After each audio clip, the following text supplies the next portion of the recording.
Good morning, Puneet sir. Good morning, Firoza. Yeah.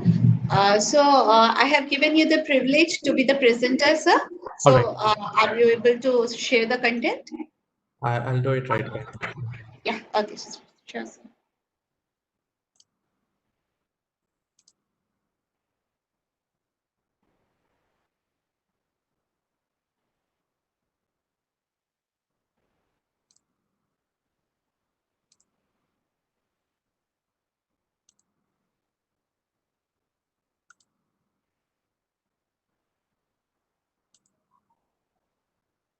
Okay, so you are able to see my screen, right? Yes, sir.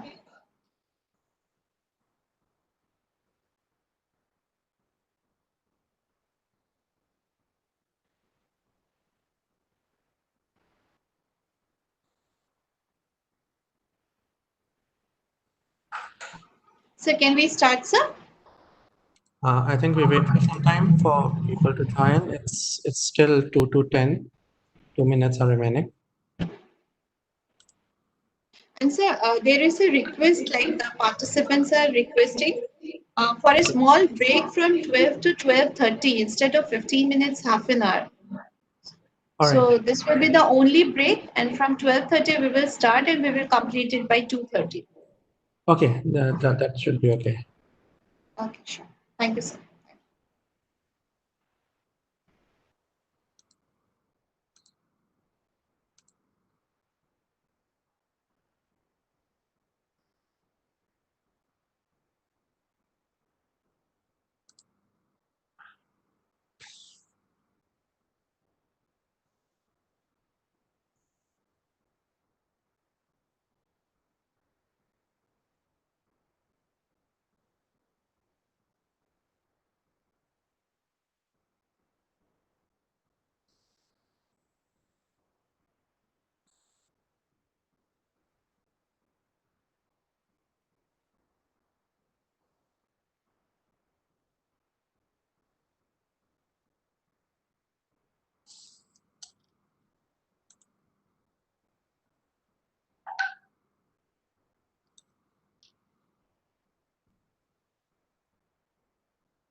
We wait till 10:05 so that more people can join, and then we'll start.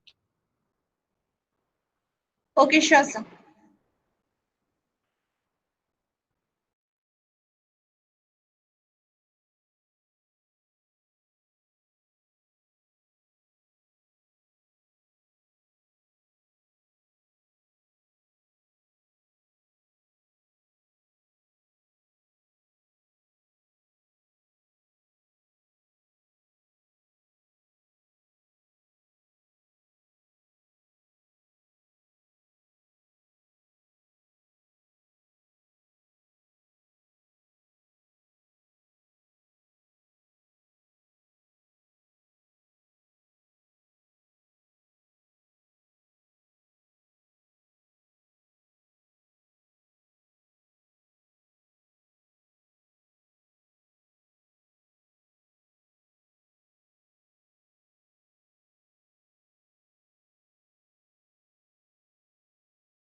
So, sir, should we start?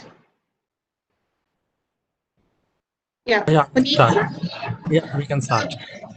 Good morning, all the participants. So today we are having the session with Mr. Puneet Goel, sir. As per the request that we have received from all the participants, we will be having a break of half an hour instead of 15 minutes. So we will break at 12 today and we will start the session again from 12:30. So I request you all to please be connected accordingly. So the same will also be communicated in the respective group. So with this, I will request Puneet sir to start with the session. Sir, please, sir. Yeah. Um, okay, so we'll be having a lot of labs today, and I request everybody whosoever has installed um, VirtualBox and Linux inside it. So please follow the instructions and uh, go through the labs so that we can learn as much as we can. Okay, so I try to log in just a minute. I need it as SSH client. And this one connected to Wi-Fi and I'm connected to Wi-Fi. That's okay. So just give me a second.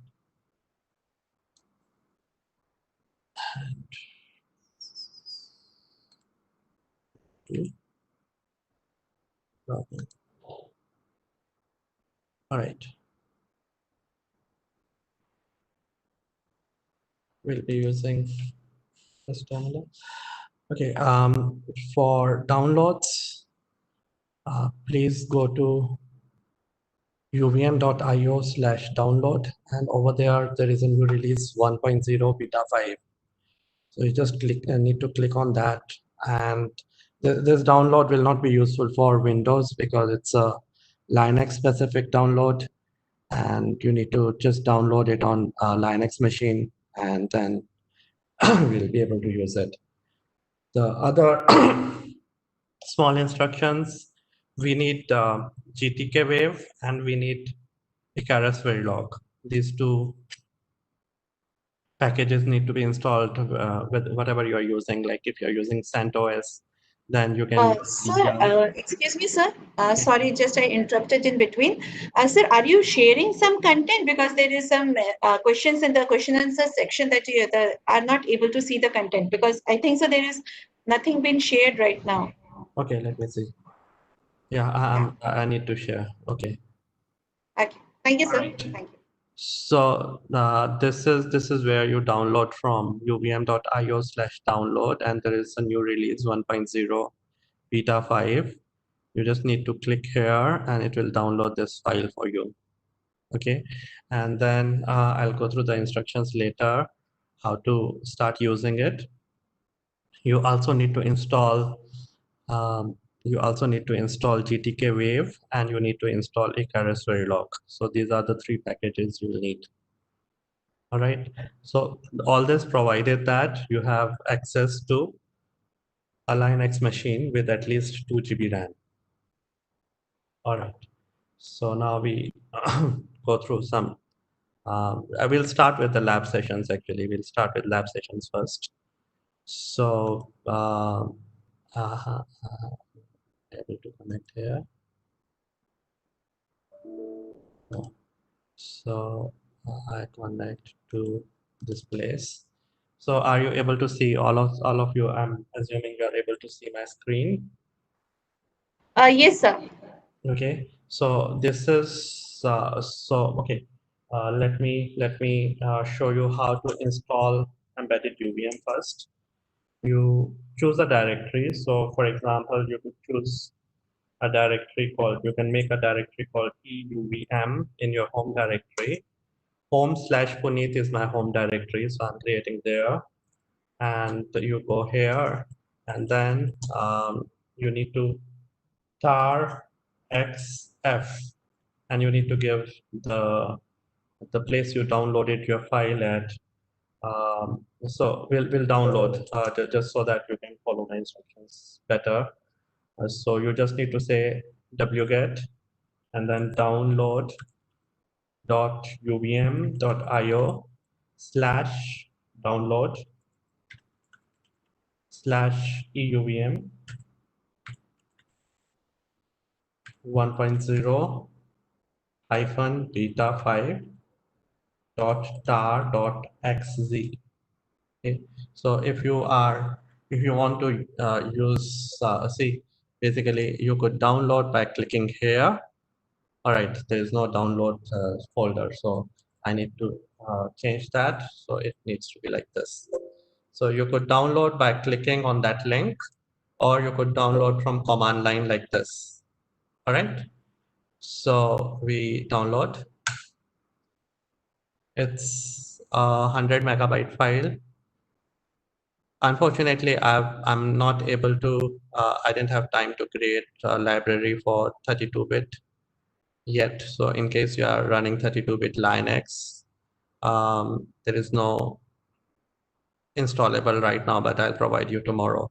So today we'll run a few examples. We'll use embedded, we will have an embedded UVM example as well as some native test bench. Native means it's all written in Verilog. So just to compare, just to get some feeling, just to see how to run those, and just to get some UVM fundamentals, we'll be running both. Okay, so it takes a little bit time. So it takes about 5 minutes to download. Meanwhile, I'll show you how to, so I can send this job to background, and then I can show you a little bit. So we'll see how to install different packages. So if you are on Ubuntu, you'll be able to say sudo bash. That means I need a root login, and I'll give my password. And then you will be able to work as root. My installation is a bit special, so I need to make read-write permissions into my disk. You won't need this step, and once I do that, the step you need to take is apt install GTK wave. This will install GTK wave for you. All right, so it's already installed for me. So otherwise you'll see a list of packages that GTK Wave needs, and it will also give you GTK Wave package along with those packages. So it will ask you whether you want to install all these, and you just need to say yes, and it will install all that for you. Similarly, you need to say apt install iVerilog. This is Icarus Verilog. This is one of the most popular open source Verilog compiler and simulator. So it's installed for me. I have 10.3 version, as you can see. We need minimum 10 version. So in case you are running very old Linux, you'll have an old version of Icarus Verilog. Then we'll need to find out how to, basically do it for you.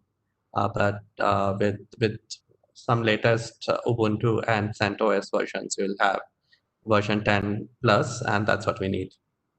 So by this time, I hope we'll have already got Icarus embedded UVM download, but it's still running.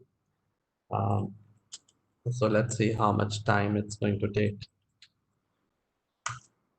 So it's still saying 3 minutes to go. Let's complete this, and then we'll do the rest of the stuff.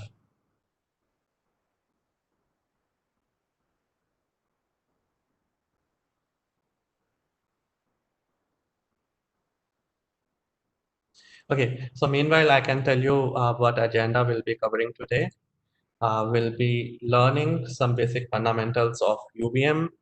We'll also have some slides on embedded UVM, and kind of saying how embedded UVM implements various things, as well as how embedded UVM is special. It is more open source, and it has some, I would say, features which are not there, mainly multi-core programming and some other features which make it very fast.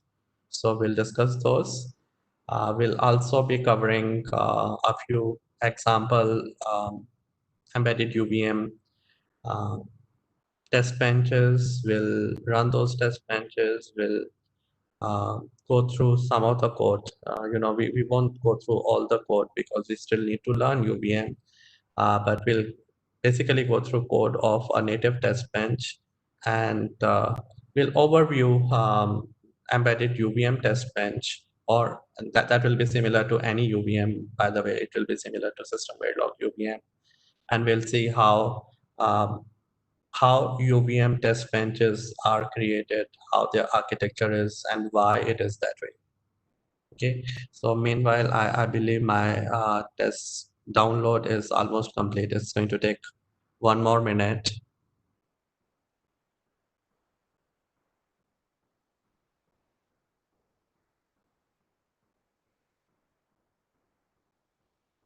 Okay, so those of you who have Linux, who have access to Linux, please download, and so that you can, try these examples as we go, and you can also try your own variants, whatever you want to.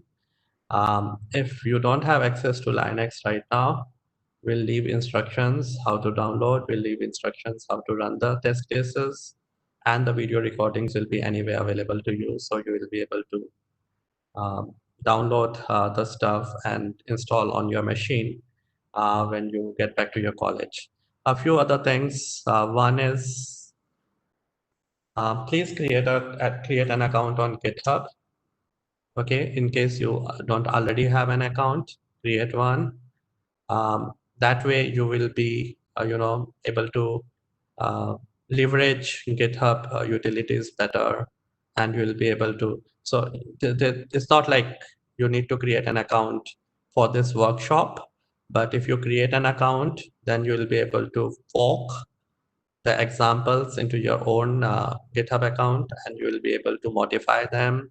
You'll be able to create new projects, and it will enable you to basically contribute to open source. The other important thing is uvm.io is the home for embedded UVM. And that's where we are downloading embedded UVM binaries from. So there is a community forum here. All right. So I request people to sign up here basically.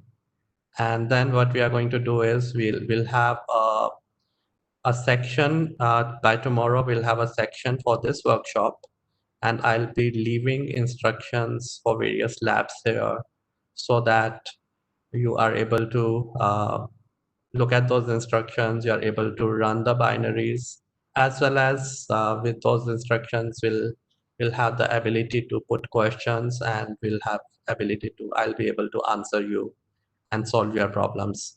So it's important that you sign up here, because unless you sign up here, you will not be able to ask questions. I won't encourage you to ask questions on WhatsApp group, because here it can be handled thread-wise. So if you have a issue, I'll be able to answer on that thread, and you'll be able to get where my answer is. On WhatsApp, you don't have that kind of threading possibility. So I prefer you create an account here, and that's how we solve your problems. Meanwhile, our embedded UVM download is complete. All right, so we untar it, and we first delete this wget log, and then we untar. So untar just takes a minute. So it will take less than a minute. We just need to say tar xf, and then the name of the tar file. You just need to make sure, like, I downloaded it here and I want to install it here. That's why I'm untarring it here. Otherwise, go to the directory you want to untar into, and then you can give the path. So instead of saying /, you will be able to say path to my download. So you'll be able to say it like that. So whatever that path is, you'll be able to give that. For me, I'll just say dot slash because that's where my download is. Okay, so it will take a bit. With tar command, you could always give, instead of xf, you could have given xvf. When you give xvf, that will be a verbose untar. So you will see different files getting untarred. But it needs to, it gets a lot verbose. I mean, there's a lot of cluttering on the screen. And in case there is some error somewhere, it doesn't, that error gets scrolled up. So it's better not to use that option, so that, you just get to see errors and warnings if tar is generating those. In our case, it completed without any warning. You will get a warning only in case your download is corrupted, or something like your download is incomplete, or something like that, or you are short of space, disk space. So we'll see how much space it took. So it took a good 655 megabytes. So it's still under 1 gigabyte. But then we don't have binaries for ARM, we don't have binaries for 32-bit, and we don't have binaries for Android. If we include those, it gets about 2 gigabyte. Okay, so we'll explore embedded UVM a little bit. It's basically, embedded UVM is using D language in the background. I mean, not in the background. It's built over D.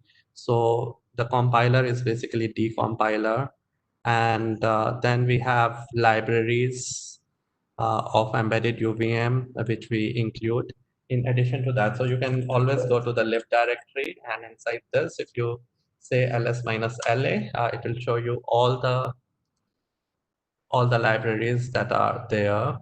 And as you can see, you have UVM, lib UVM. This is our embedded UVM, and you will be able to see lib ESDL. ESDL is uh, some the basic simulator on top of which embedded UVM libraries work. And then you will be able to see libz3. This is a constraint solver from Microsoft. So we have basically we have three constraint solvers. One is built into ESDL, which is a very simple constraint solver, but works very fast. And then we have PDD based constraint solver, which is again very fast, but it's PDD based.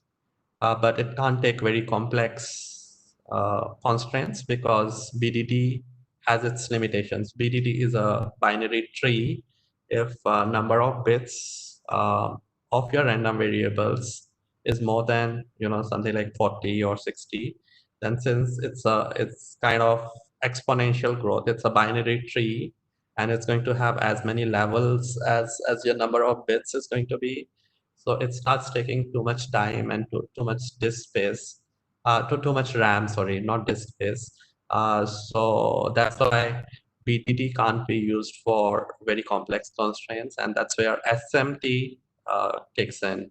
So SMT is a modern way of solving constraints, and Z3, which is an open source library from Microsoft, is a very advanced library which implements SMT solver. We'll be using this. As far as licensing is concerned, all the licenses are included here. We have LDC license, we have a license under which UVM is released, a license under which Z3 is released, and we have the license under which embedded UVM is released. All these licenses are very flexible. So you can use this open source project for any kind of work for your you can even use it for, you don't need to release the source code of your project if you are implementing something. So it's there are open source licenses which are called those are, in a way, they infect you. So in the sense that if you use any of those tools, then your project needs to be open source. So none of these licenses are of that nature. So if you create a project, you can keep it to yourself, you can release it in open source, or you can use it as you wish. Okay. Then we also look at import directory. Import directory is where, so we saw the compiled libraries in the lib. Import is where all the libraries source code is. So it's kind of header files. And so we have special import for ESDL, and we have special import for UVM. And that's how our stuff is going to be built. All right. So we go to our home area, and we go to um, where did we install embedded UVM. We go to that area, and we need to go to the bin. This is where binaries are. And primarily we'll be using LDC2, which is the decompiler that we use. There are other decompilers, like one is GDC and one is DMD. We will be using LDC2 because it has good support for ARM and for Android. The other compilers, GDC is compatible. It's part of the GNU compiler family, so it's compatible with GCC, more compatible with GCC, but even LDC is compatible with GCC. Okay, so this is the path we need to have in our dollar path variable for accessing embedded UVM. So this is the only command you need to run to make embedded UVM available to you. So I need to type it out.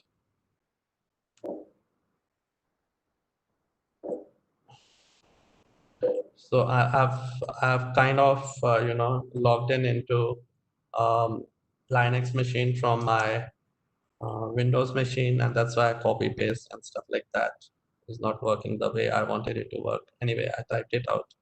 So once you type it out, just say type LDC2. Okay, I'm assuming you are using a Bourne shell compatible shell. That's why the path needs to be given this way. And once you say type LDC2, it should show you where it is picking LDC2 from. And in our case, it's picking it from the right place. In certain cases, certain scenarios, it once you modify the path, it may not reflect into your shell. Then you just need to say hash minus R. That will rehash your path. And then if you say type LDC2, it should be able to reflect where it's picking LDC from, LDC2 from. And then there is also, like if you have not typed your path correctly, then it may not be able to show you where it's picking it from. And in that case, you just need to give that path command again. One more thing, since many people in this session are new to Linux, make sure that you have colon $path in appended to your path specification like this. If you fail to give this, the rest of the folders that were in your path. So if we just see echo $path. So if you see this, there are other folders which are in my path over here. Okay, so this is where Linux is picking a lot of other stuff from. So if you fail to give $path in the end, all this will vanish, and you'll be left with LDC2 only, and you won't be able to run that also successfully because you won't have access to GCC, to the compiler, to the linker. There is a GNU linker called Gold, Gold. So you need access to that as well. So in case you fail to give $path in the end, actually colon $path in the end, your path will not be proper, and you will not be in that case. Even normal commands like the directory list command, ls, all these will stop working. Okay, so then in that case, you just need to kill that window and open another window. Okay, another important thing is there shouldn't be any space. So if you are specifying path, there shouldn't be any space here or here. It should be without spaces, and that's how you give it. There's no space in the whole command itself.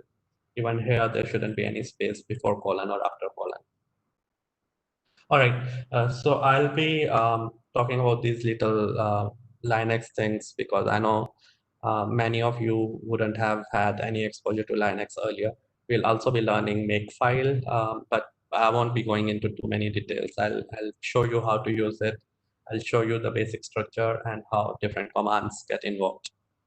Okay, Punitji, there are few questions. yeah. Yeah. So there are few questions on the installation part. Do we have any links where or a document where we can find this the steps? Okay, since installation was very, basically there are not too many steps, so I didn't make a document, but you need to download from here, so I'll repeat it. You need to go to uvm.io, which is your home for embedded UVM. Then you need to go to downloads, and inside downloads, there's this latest download, which I created today morning only, beta 5 release, and you need to click here. And then once you click here, you need to untar. And for untarring, I'll do it again. So this is the command, tar xf and the path to your downloaded file in case it's lying in your home, the directory you have. In case you're installing in the same directory, so this is how it will go. So you just need to give this command and it will install. That's all. Okay, so what I promise to do is I'll create a small, I'll append the instructions over here, but that I can do only after the day. So you will have those instructions by tomorrow, but today you just need to follow the instructions that I'm verbally telling you. Okay, so is there another question? Okay, Yeah, another question is on the on the Ubuntu. So like Windows 10 has WSL, Windows Subsystem Linux. So okay. can they execute this from that terminal? No, not right now. We are working on a Windows.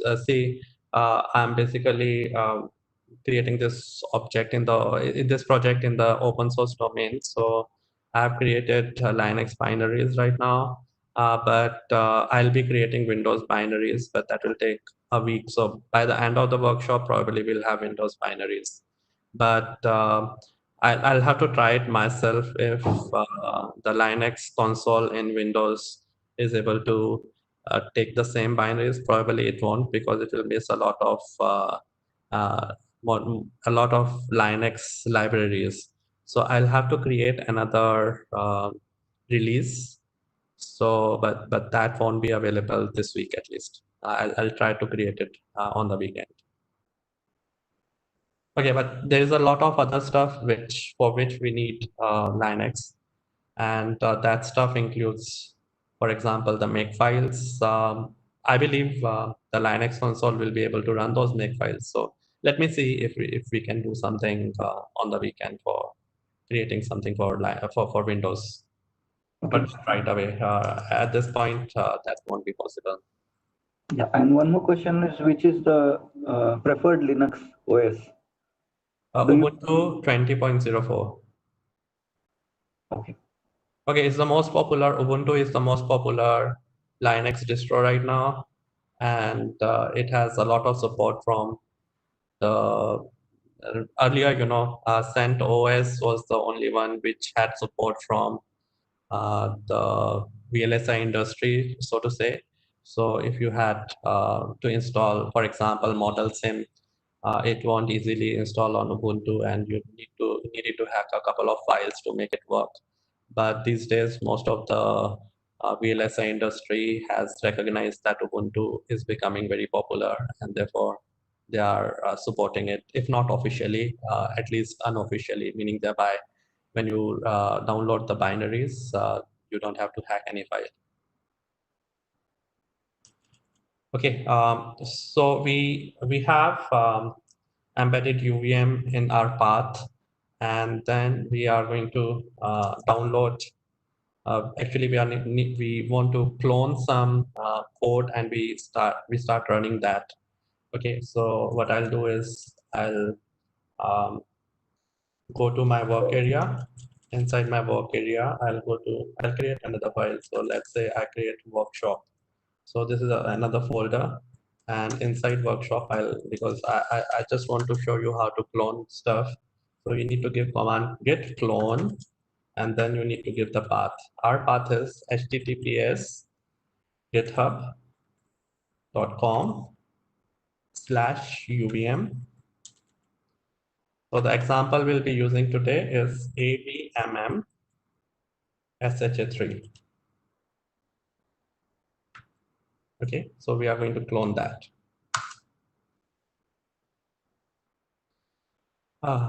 So it's asking me for username. I think I may have made some, there's probably some issue with the link. So I need to confirm that. So we go to GitHub and we go to UVM user of GitHub. And then this is the one we need to download. We need to clone actually. And if I look for this, it's UVM avmm sha3.git. avmm sha3.git. Probably that's what we need to add. Oh, it's still not, doesn't want to download for me. github.com looks exactly same. There is, instead of hyphen, it needs to be underscore. Okay, now it will work.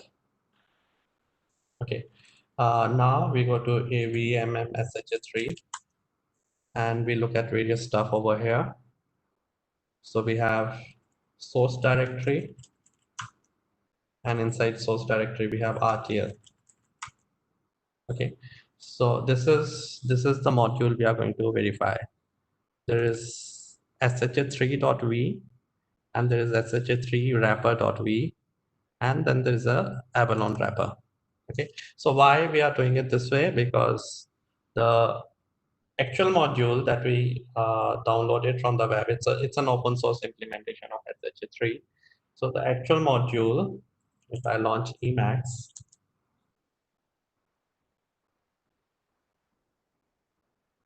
okay, so the actual module is there. The actual module had some other interface. You can see over here, down here.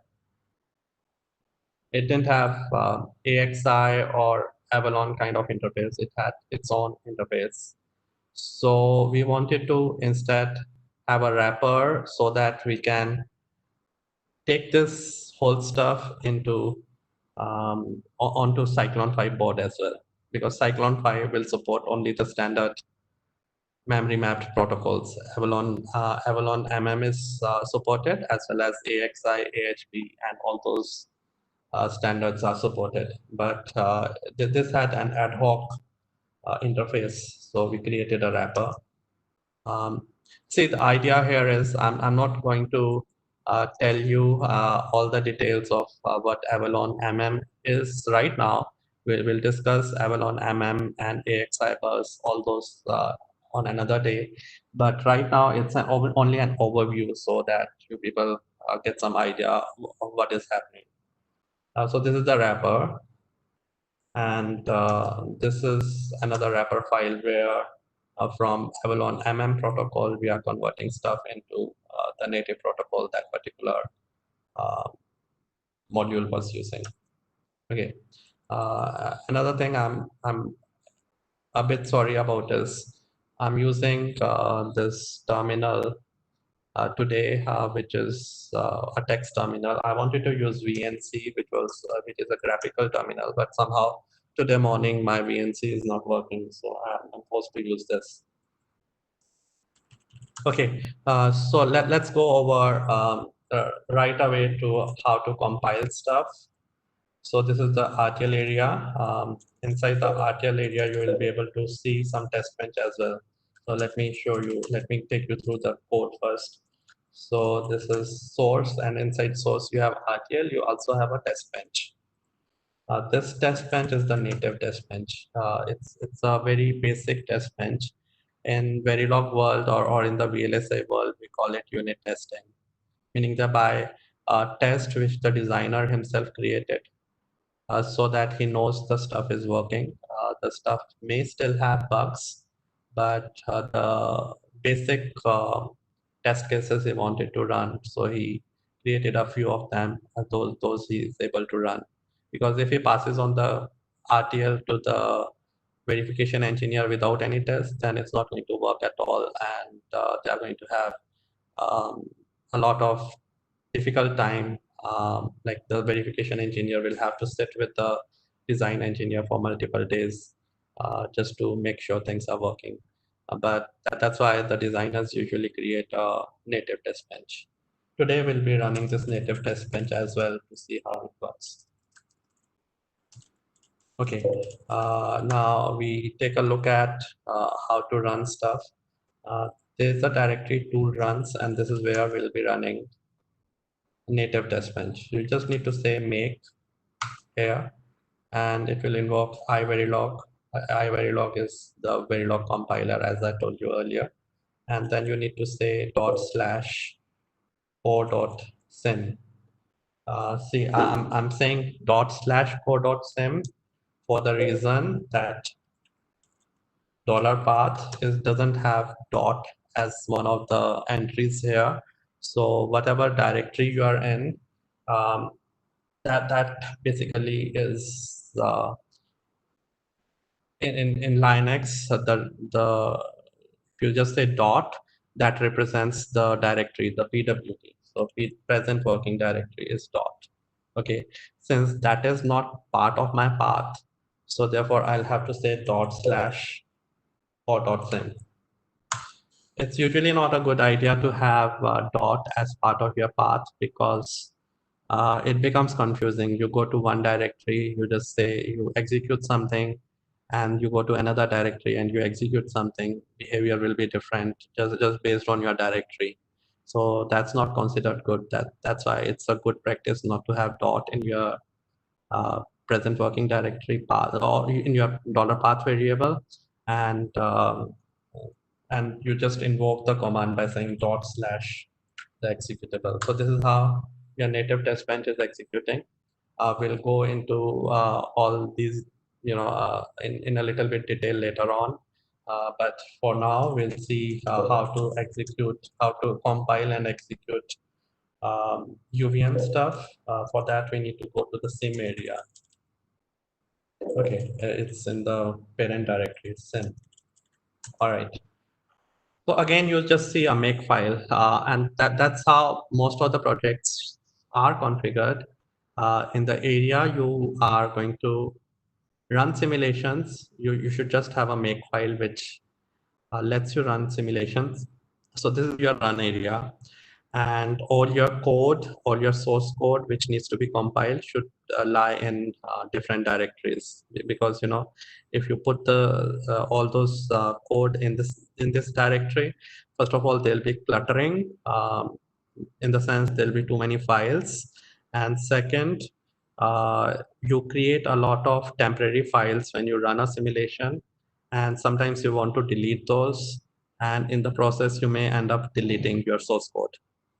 Okay, so this is how you run your embedded UVM test case. To say make, it's going to take a little bit because it's compiling the whole UVM, it's compiling your test bench, and it's linking everything.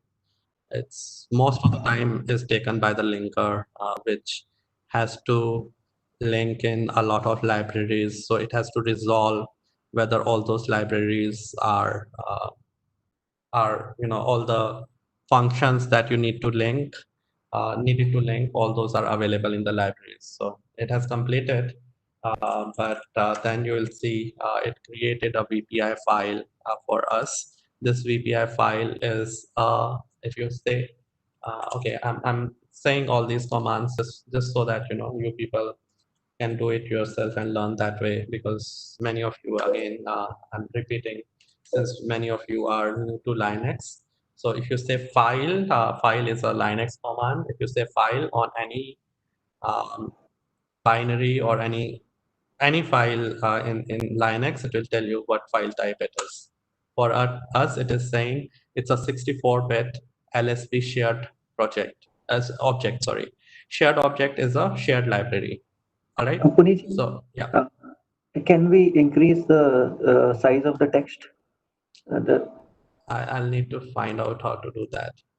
okay, it's If somebody can help me, I'll be. I'm using Windows and I'm not a regular Windows user. So okay. if Is this a putty? this is similar to Putty, some I don't know, but it's not Putty. I can try invoking Putty, but I haven't installed it yet. So It's external, right? Okay. it's not XTerm also.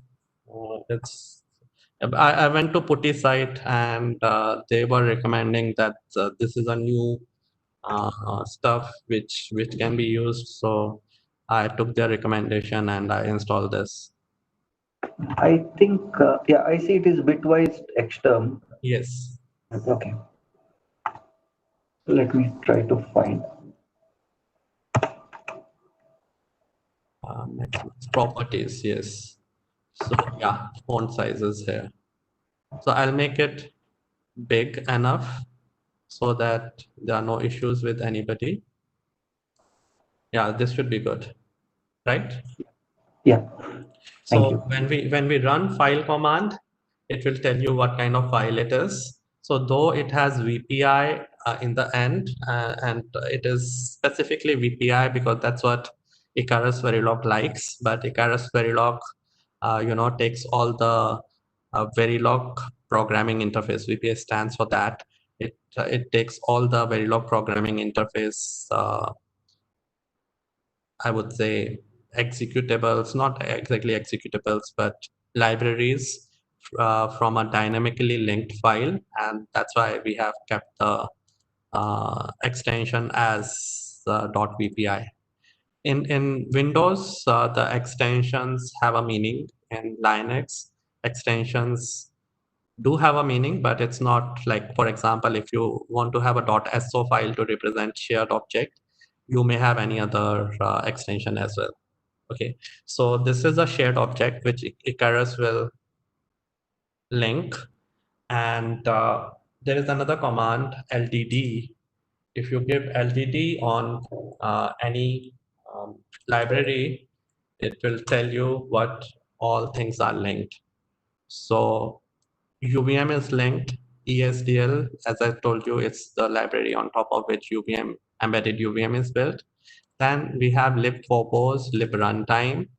These are D libraries. And then we have libgcc, because there is a lot of C also in the background, running in the background. We have C and we have Z3. Z3 is the library from Microsoft. So everything you see getting picked up from embedded UVM area, those are the ones which are related to embedded UVM. The rest of the stuff, they are generic C libraries. Like this is the math library, this is the threading library, this is the C++ library. So all these are linked. Okay, now when we say make run, okay, one more thing, if you want to see what make is doing, so you can say make minus n and then you can give your target. So if you say make minus n, it won't run that command, it will just state the command. So it's saying this is how I'm going to run it. All right. So you can now copy paste from here this command, or you can just say make run. So we will say make run. So now our test case is getting run. Okay. Now you will notice this runs slow compared to the native test bench. But the point is native test bench had only very small stimulus, and that stimulus was for only three. Basically, he created three tests, meaning thereby he gave three inputs and he had three outputs. So he created, I would say, three sequences. And here we are creating more than 100 sequences, about 100 sequences. And these are big sequences. Okay, now having done this much, and since you have some idea of how to run the stuff, we'll go to some theory part. And then we'll come back to the labs. Okay, so let's spend some time trying to understand how all this works and how test bench is architected.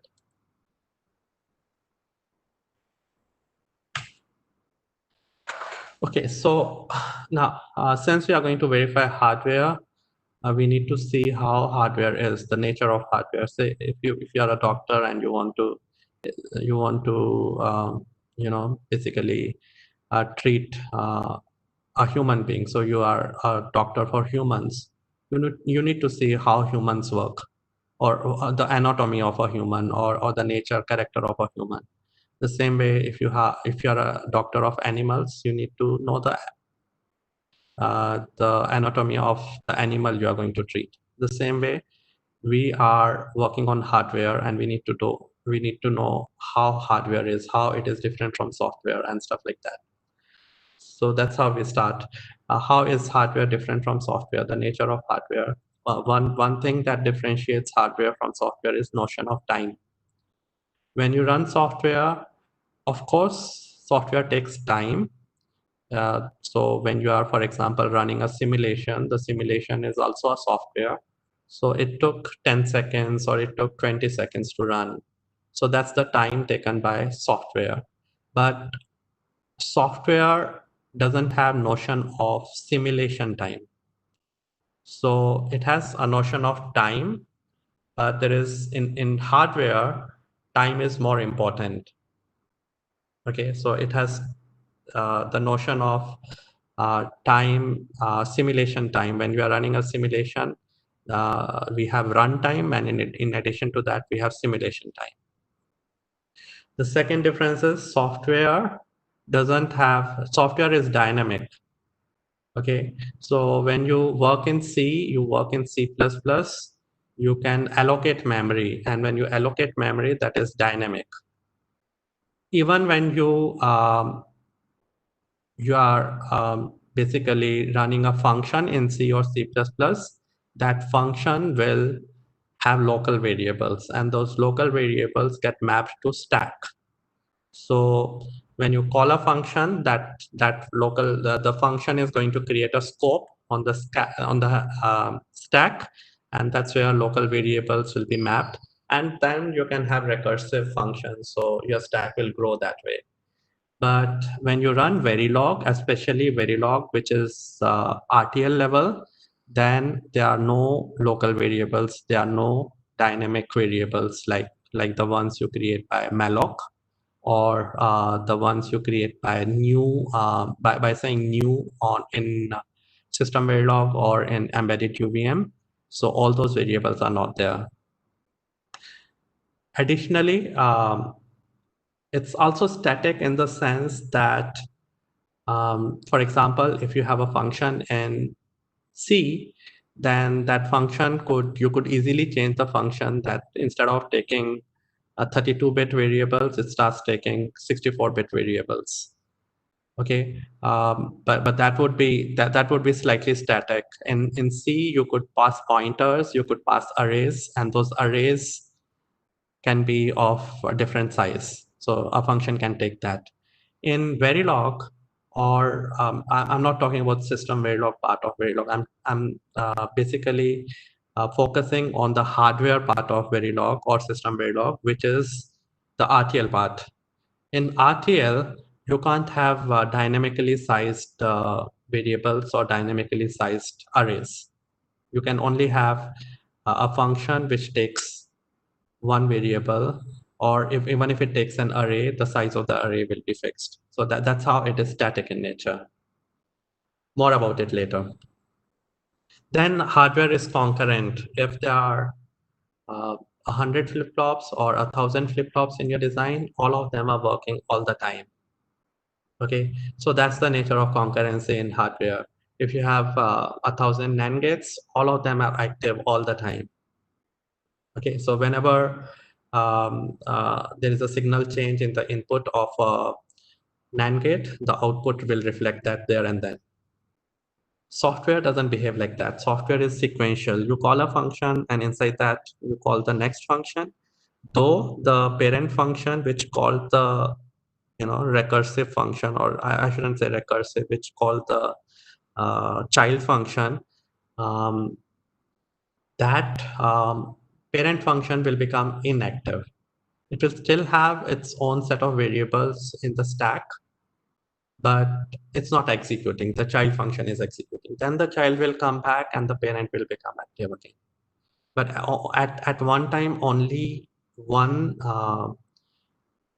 I should say, sequence of execution is active. You can have multi-core execution these days, but then also it is limited. Say if you have 32 core processor, then there can be 32 threads simultaneously active. Hardware there'll be thousands of active components, and all of them will be working concurrently. Then you have module connectivity. You can just take a module and you can have another module, and you can instantiate both of them. As soon as you put their pins together, you connect the pins, all the signals start traveling from one module to another. So this kind of thing is not there in software. In software, you need to call functions explicitly, and those functions will communicate data with each other only when a function is called. In hardware, it will be happening, those connections will be active all the time. Then we have hierarchical structure. You have, a top level module. Inside that, you have multiple modules. This kind of hierarchical structure, today we conceptualize in software as well, especially in object-oriented programming, but it's not necessary. In hardware, you will mostly have hierarchical stuff to work with. And finally, you have layered protocols, which is true for software also these days. Meaning thereby, if say you are working on Ethernet, then you will have one layer for MAC, the other layer for IP, and then TCP, and then on top of TCP, you may have your application layer. So in hardware, you are going to process the whole thing in a layered manner. So this layering, as I said, day before yesterday, this wasn't there a few, at least a decade back. It started happening because we are doing a lot of stuff these days which software used to do earlier. So this kind of layering is important now. Then we talk about how test benches. Test bench is more like software rather than like the hardware. So why it is that way? Because even for hardware, especially for SOCs, as soon as a SOC is fabricated and it comes back, it needs validation. So the first user of an SOC is the guy who programs the processor and looks at whether the whole stuff is working or not. And then all the validation happens through programming. Okay. Now, if you have a manufactured chip and all the validation is happening via programming, you can also reasonably say that to verify the design, you will need programmers, because test bench is actually only trying to emulate what the actual use case of that chip is going to be. Right. Then it is dynamic in nature, whether it's system Verilog or it is embedded UVM or any other modern verification language like Specman, or we used to have Vera. All these are dynamic languages. Okay, so one difference you're going to see in a simulation is if you have hardware, then the whole hardware from the top level to the leaf flip-flops, all the structure will be there all the time. So you as soon as you start a simulation, everything will be present in the beginning of the simulation and it will be present till the end of the simulation. In a test bench, you will be creating your test bench dynamically. So you will have a configuration, for example, based on the configuration, you will decide what components to instantiate. For example, in case of an SOC verification where you have various peripherals like the uh, Ethernet MAC, like USB, or maybe the simpler ones like SPI. So the top level test bench can be configured in such a way that some of the test cases will not instantiate the USB driver or the USB verification IP. It doesn't instantiate because this test is specific to, say, the Ethernet. So I don't need to instantiate. Okay, so we take all these decisions dynamically based on configuration. In hardware, you may have parameterized stuff in hardware, but those parameters can only decide, for example, whether that particular module is 32-bit or 64-bit, and all that also happens during compile time. So as soon as the simulation starts, everything becomes static. Not so with a test bench.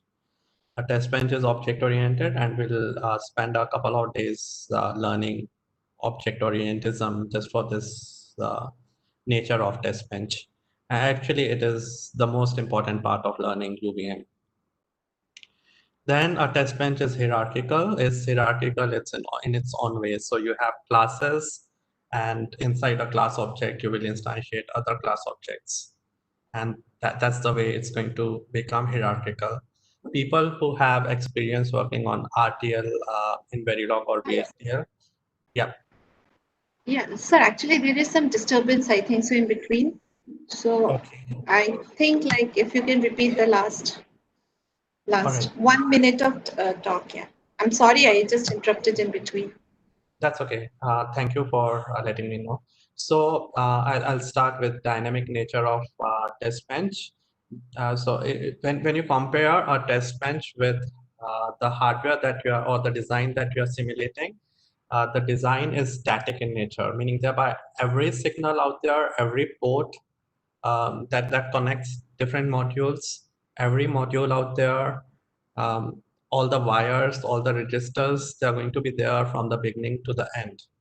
So there's never a point when things change. The values on various signals are going to change, but you will not have new variables. For example, in C, for example, if you call a function, then you will have local variables inside a function. In hardware, you will call a function, and this is RTL level hardware. This is not behavioral. So you call a function, all the variables inside that function are going to be static. So they are going to be there all the time. So you call the function and those variables, you can change the values on those variables. But if a function goes out of scope, those variables don't die. They still remain in memory. Okay.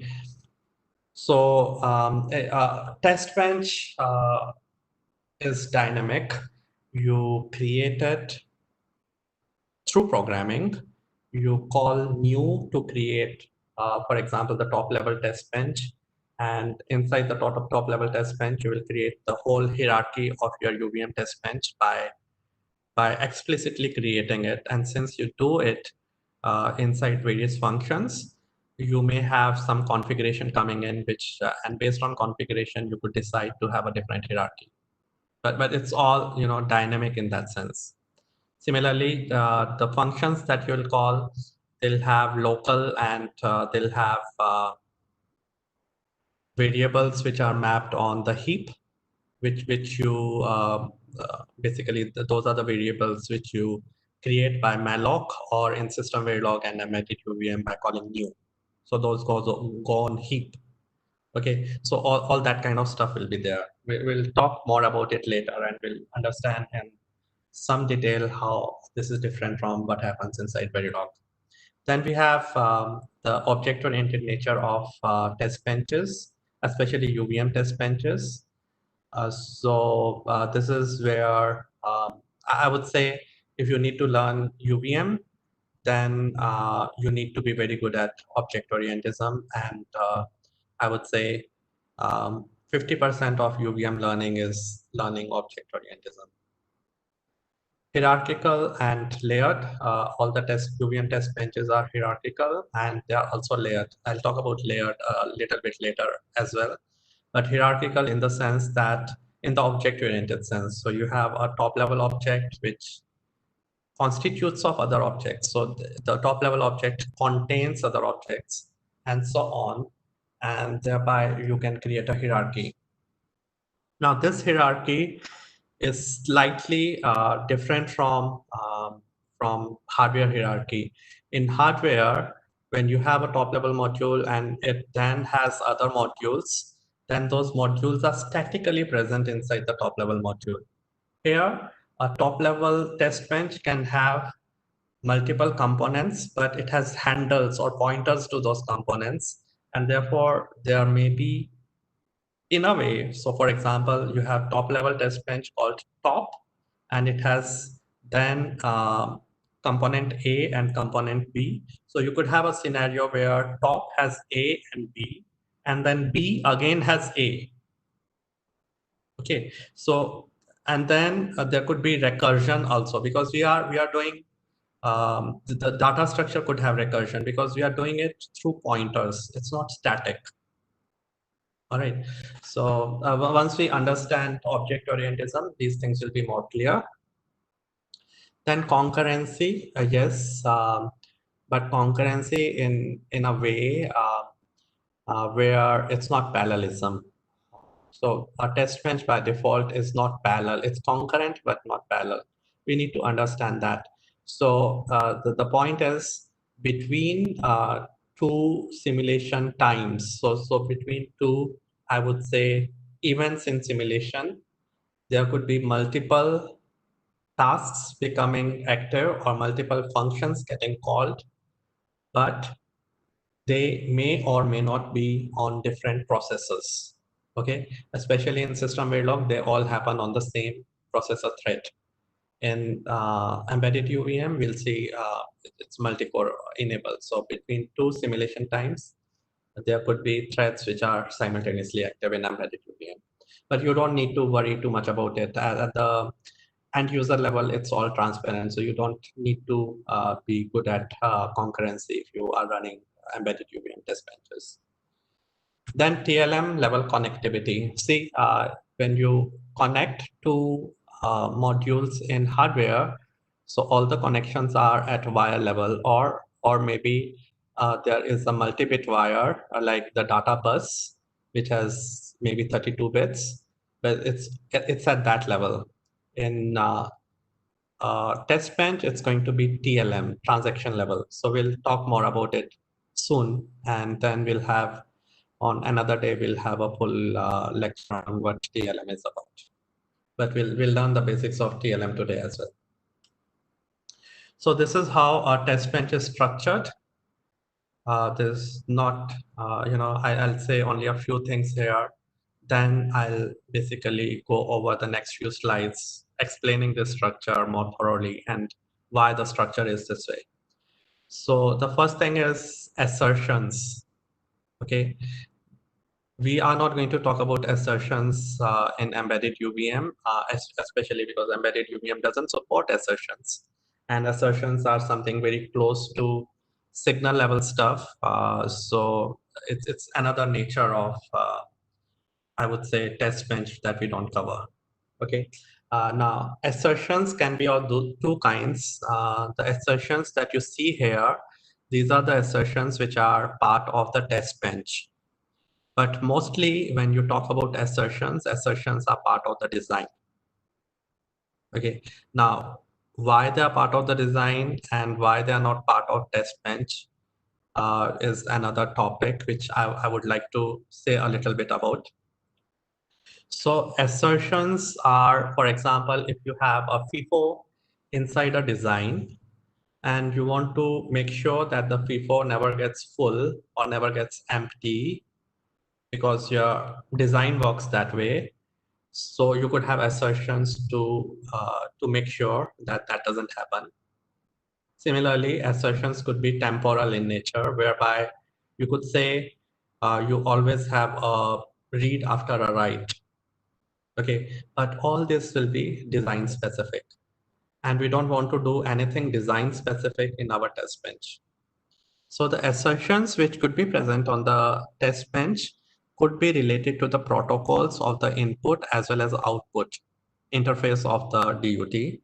But anything which peeps into the design, that will be part of the design. That shouldn't be part of the test bench, because that becomes design specific and you want to make the test bench reusable in a way that if you have created a test bench for Ethernet MAC, then that Ethernet MAC test bench should be reusable with any design. So if you are taking a peek into if you are looking inside the design, if your test bench is doing that, then it won't remain compatible with another design. Okay, so this kind of testing is called black box testing.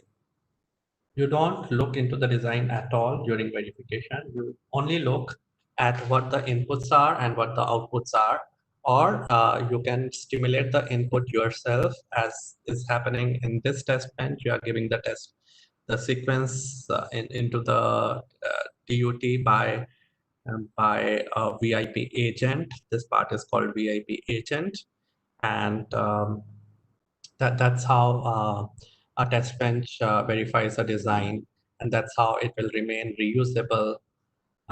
And we'll see more about it later, like how this collector, etc., making it this way also makes it more reusable. Okay, so now we start to understand why test benches are created this way. We go with the basics. We first try to find out that if you conceptualize your design at a very high level, it becomes like software. Okay, then how do you test it? So say my DUT, and I take a very simple DUT in this case, is just the accumulator.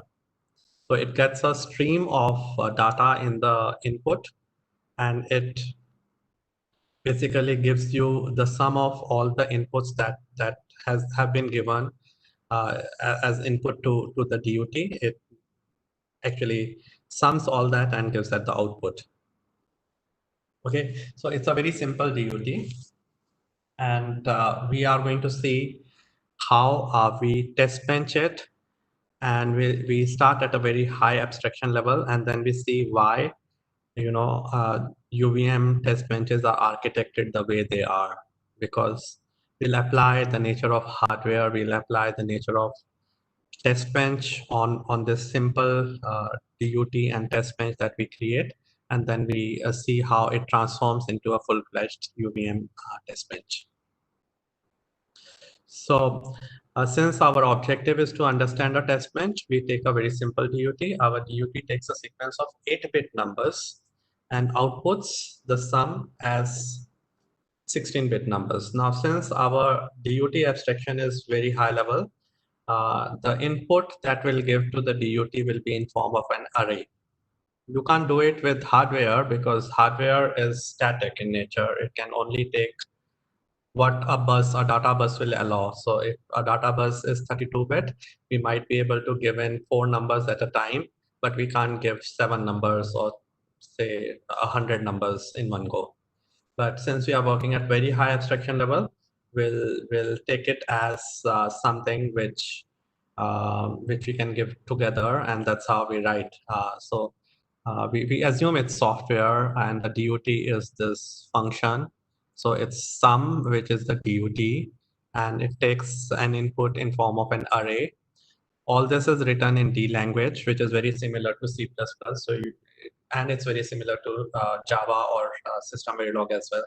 So people having any any experience in C, C++, or Java shouldn't find it difficult to understand this code. So you have a number of inputs coming in. D has a special data type for bytes for 8-bit numbers. In C or C++, you would have to say unsigned car, and that becomes difficult to understand. Here, it's more like system Verilog. So you have byte, and for unsigned bytes, you have U byte. That's it.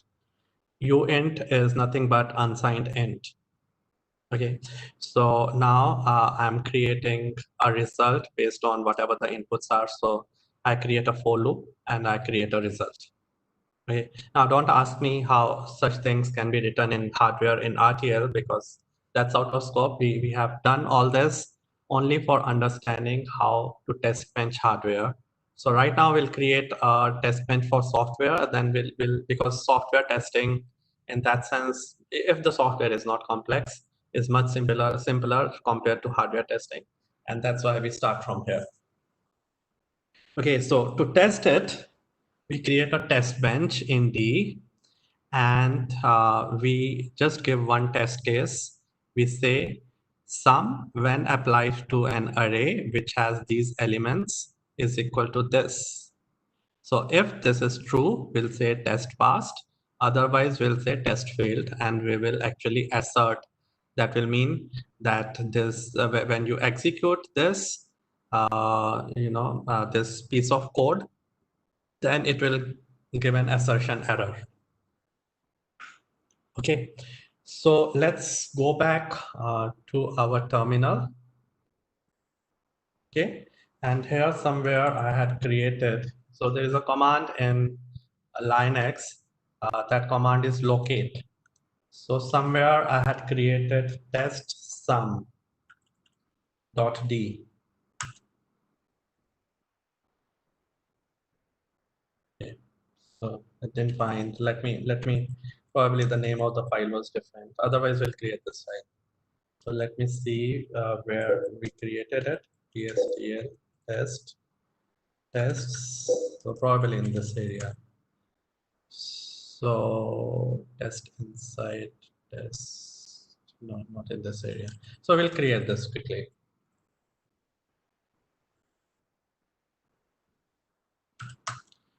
So we'll say uint sum, and that sum takes u byte, and then you have okay. Is there just give me a second, because this black background is making things difficult for me also to see. So I'll change the background if that is possible. Copy. No, it doesn't seem possible. Font is there. A lot of other things are there, but nothing for background. Properties added. No, nothing. Okay, so let it be that way.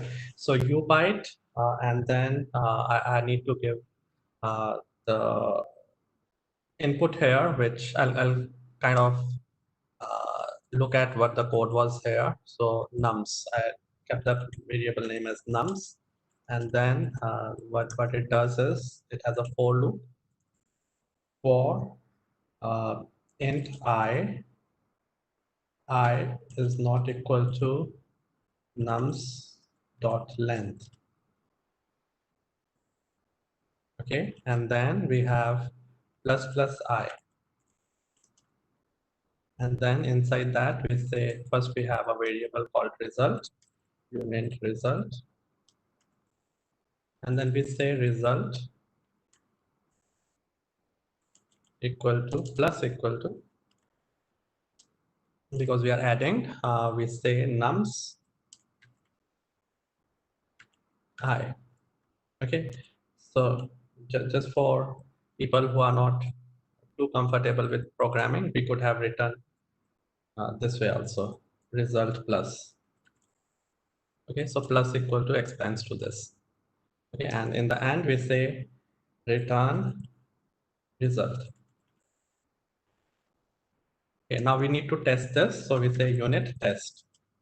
And inside unit test, we say import stdio because we want to also write whatever the test result is onto the std uh, stream. So basically the terminal. Okay. And here we write, we give that test case if sum, and then we are saying 0x42 comma 023 x23. So we are giving the numbers in hexadecimal format, 0x12 comma 0x02. So this is the input, and we say it should be equal to 0x79. If it is not, then our test case fails. Okay, if it is, then we write test passed.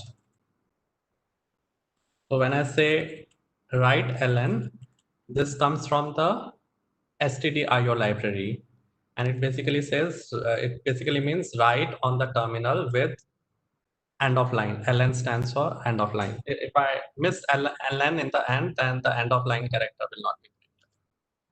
All right. So else I should say assert false. That means this assertion, if this doesn't match, then this assertion will execute. Assert false means it will always execute. Okay. So assert means I have to give a condition here, and if the condition is not true, then the assertion will not be raised. It will be raised. If it is true, then it will not be raised. So we give false because we want, if sum is not that, we always want this assertion to be raised. So we say assert false, and that will say test failed. Okay. So then we end this. All right. And then we end the unit test. So we come out and we say rdmd, and we give this file name test sum. Okay. Now with this, we also need to give minus unit test just to make sure that the unit tests get run. And we also need to give minus main because there's no main function in this file. So it will create a stub main just so that it can create an executable. So once we do that, it says test passed. It compiled the test and it says no, test passed, and it says one unit test passed. Okay, so that's how the unit tests will work. So that's how you verify software. So we just coded this and tried it. But the question is, are we testing enough? Even for software, this is not enough, because if you see, we had specific inputs and the length of the array was specifically 4. What if it's 100 length array? And what if this output was, I happen to choose the test case in such a way that the output is also 8-bit. So what if I have a bigger input and it goes, the output needs to be in 16-bit or 32-bit? Then there'll be other corner cases. For example, what if I have, in this case, I can't because it's unsigned byte that I'm inputting. What if there are negative numbers? What if there is whatever the output can be, in case that is, in this case, it's a uint, but there could be cases where we have um, bit limited output, like it could be 8-bit output. So what if there is a carryover? Does it meet the expectation or not? So all these things will still need to be verified. So given that we had a very simple design, probably this kind of testing was good. May not be enough, but good. But if we have complicated functions or complicated hardware, as we will ultimately have, this kind of testing is not sufficient. So what we want to do, we want to have maybe bigger tests, more tests, and maybe random inputs. Okay, now more tests I'll have to write myself. If I don't give random inputs, I'll have to write a lot of test cases, which will be cumbersome. Okay, and then I'll have to manually find out whether, for example, if I have 100 test cases, then I'll have to manually find out that the inputs that I'm giving, what should be the output corresponding to those inputs. So this kind of test casing is these are called directed test cases, where the input stimulus and the output, which is golden output, is manually given. So since we want to write for even for simple or moderately, not simple, but moderately complex software and hardware, we want to write random test cases. So it actually becomes simple, because if I have to create 100 directed cases, test cases myself, I'll take a good amount of time writing those test cases. But if I randomize my inputs, then I'll take some time randomizing the input. But once I'm done, my test cases will be ready. 100 test cases will be ready in a minute. I just have to randomize 100 times. Okay. But the problem with randomized test cases is, and that's why I'm not doing it for this simple simple software. The problem is, I don't know what the output is going to be. If the inputs are random, then the output needs to be calculated. For this simple software, I probably need to write another sum function, okay, to calculate the output, which doesn't make sense, because I'm testing this sum function. If I invoke this for getting to know the output, then the output will always match. And I don't have too many ways to write this simple functionality. Like if I have to write sum in D, probably instead of for loop, I could have a while loop or for each loop, but I can't make too many changes. So that's why so this kind of thing where you are calculating the output in an automated way, and that kind of thing is required for randomized test cases. So you have to have a reference model. And we will see later on also, this reference model is better done either in another language, because actually it has to be done by a different person. That is 100%. If the same person does it, the person who wrote this sum function, if he does it, then there is a big problem, because he may have understood sum the way he has, and he'll implement it again also with the same mistakes. Okay, he may make another implementation, but it may have the same mistakes. So you will be, in a way, masking your bugs. The test bench is having the same bugs as the design. Now, the other point is, if you do it in the same language and another person is doing it, it's not the same person. The person who designs your I would say DUT. If the other person is also using the same language, then the problem could be he also uses for loop. Okay, and in a particular language, the for loop is going to have some pitfalls. You can, for example, in a for loop, instead of saying not equal to, you could be saying less than equal to. Now, it shouldn't be less than equal to. It could be less than, but not less than equal to. Okay, so that is a pitfall. So when you write a for loop in D language, the pitfall could be that the comparison operator that you give here could be given wrongly. Okay, so that's a pitfall. So the designer could fall in the same pit, or the verification engineer could also be trapped by the same pitfall. Okay, so the point is, if you, for example, if you have written some function in D, you want to test it, then the reference model, it's better it is done in another language. So it could be Python, it could be C. So it's better it's done by another person, and it's better that it's done by another in another language. Okay, having said that, let's go forward. So we improvise our test bench. Now it has random number generator, which generates an array of multiple random numbers. I haven't put the code over there, but this is just the illustration. So it generates a random number array, and the length of the array could also be random. So then we need a checker that checks the output, whether the output is correct or not. And I already said that it's better that it's written by somebody else, and it's ideally it should be coded in another language. Okay. So for example, if you have your design written in Verilog, then Verilog is not strongly type checked, meaning thereby you could assign a 32-bit variable into an 8-bit variable, and Verilog is not going to give you any error.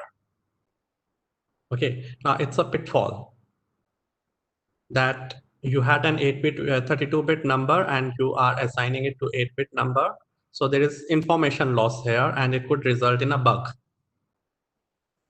Okay, so this pitfall could be a trap for the designer and could be the same thing is getting done by the verification engineer. So it's a trap there also. So similar kind of bugs, if they are present in the design and they could be present in the test bench. So there could be bug masking. Okay.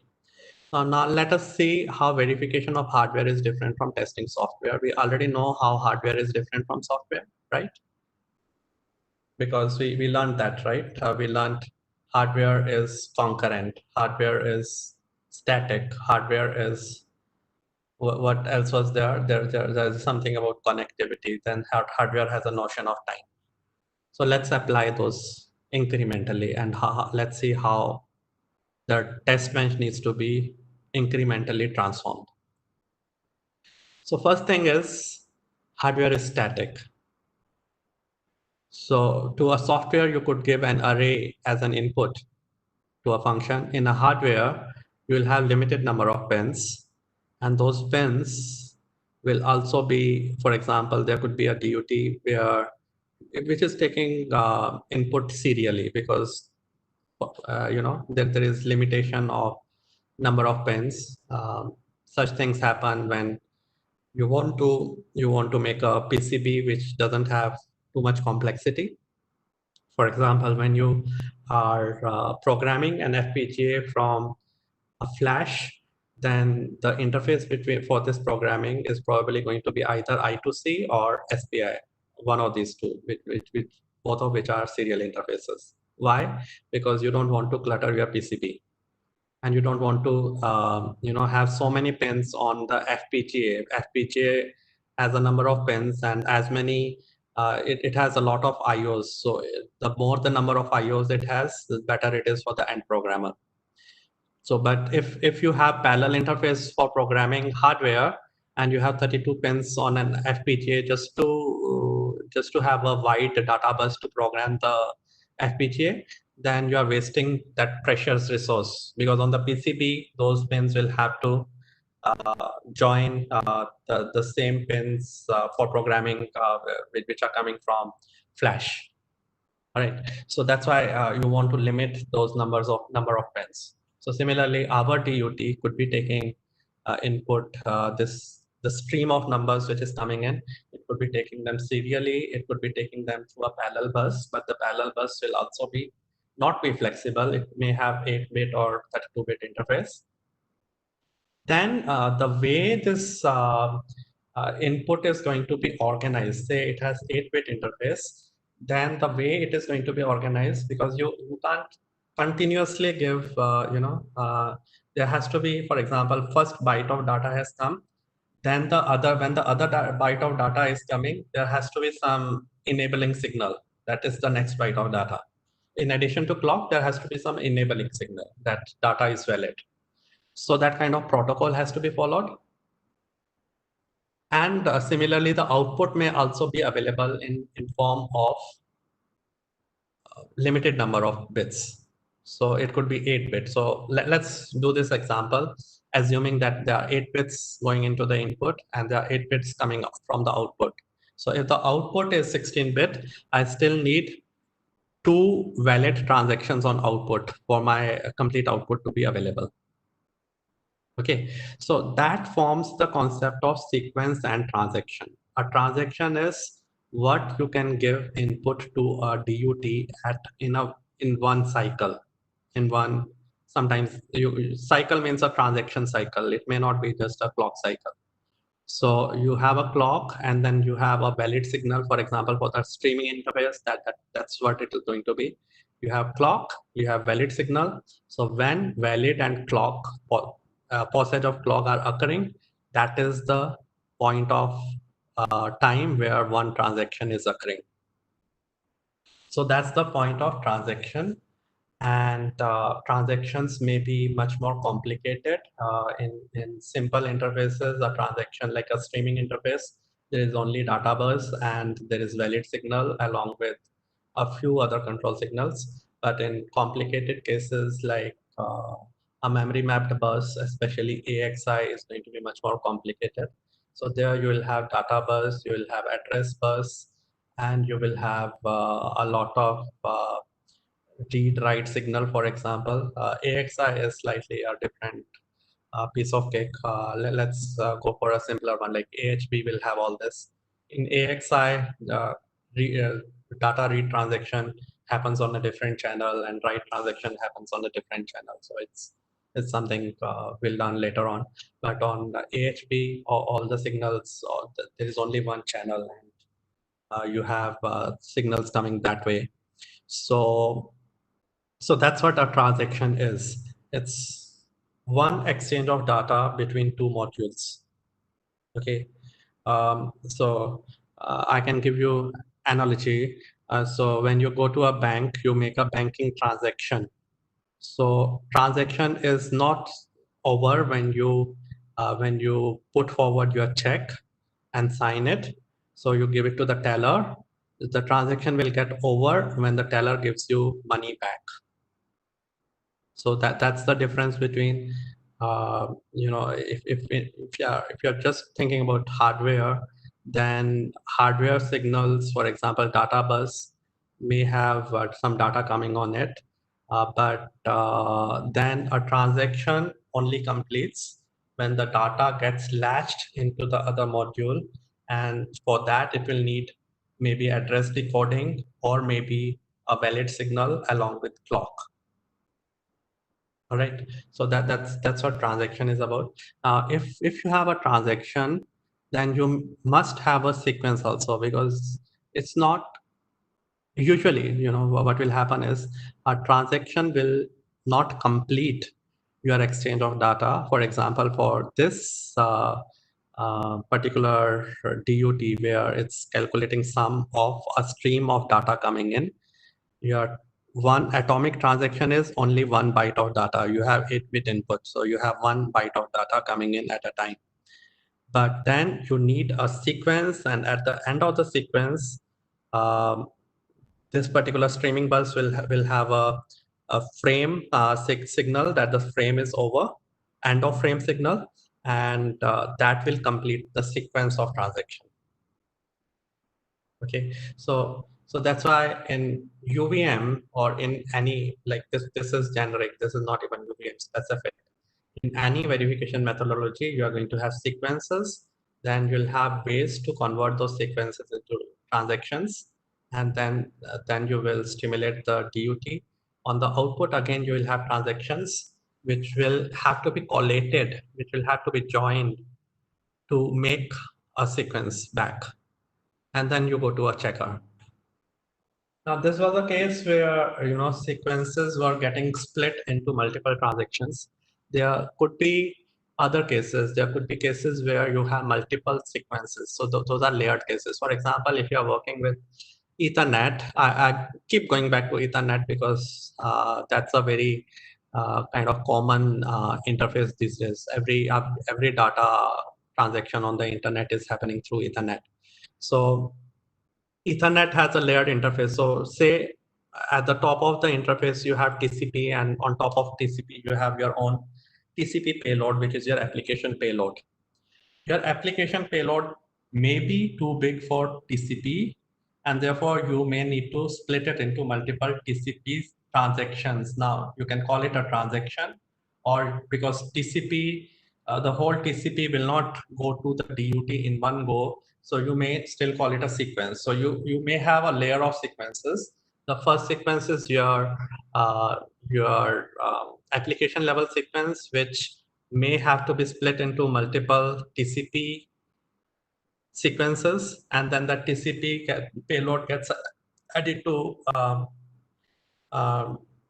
to IP, and then that IP gets added to as a payload to the Ethernet, and then the whole data flows. The other case could be that your application sequence is too small for TCP. TCP may have as many as hundreds of bytes available, and your application may need at a time sometimes 10 bytes, sometimes 20 bytes, depending on the application. So there could be applications which need to transfer hundreds of kilobytes or megabytes, but there could be applications which need to transfer small sequences. So now the application level sequences will need to be joined. Okay, so instead of splitting, you're joining sequences to create other sequences.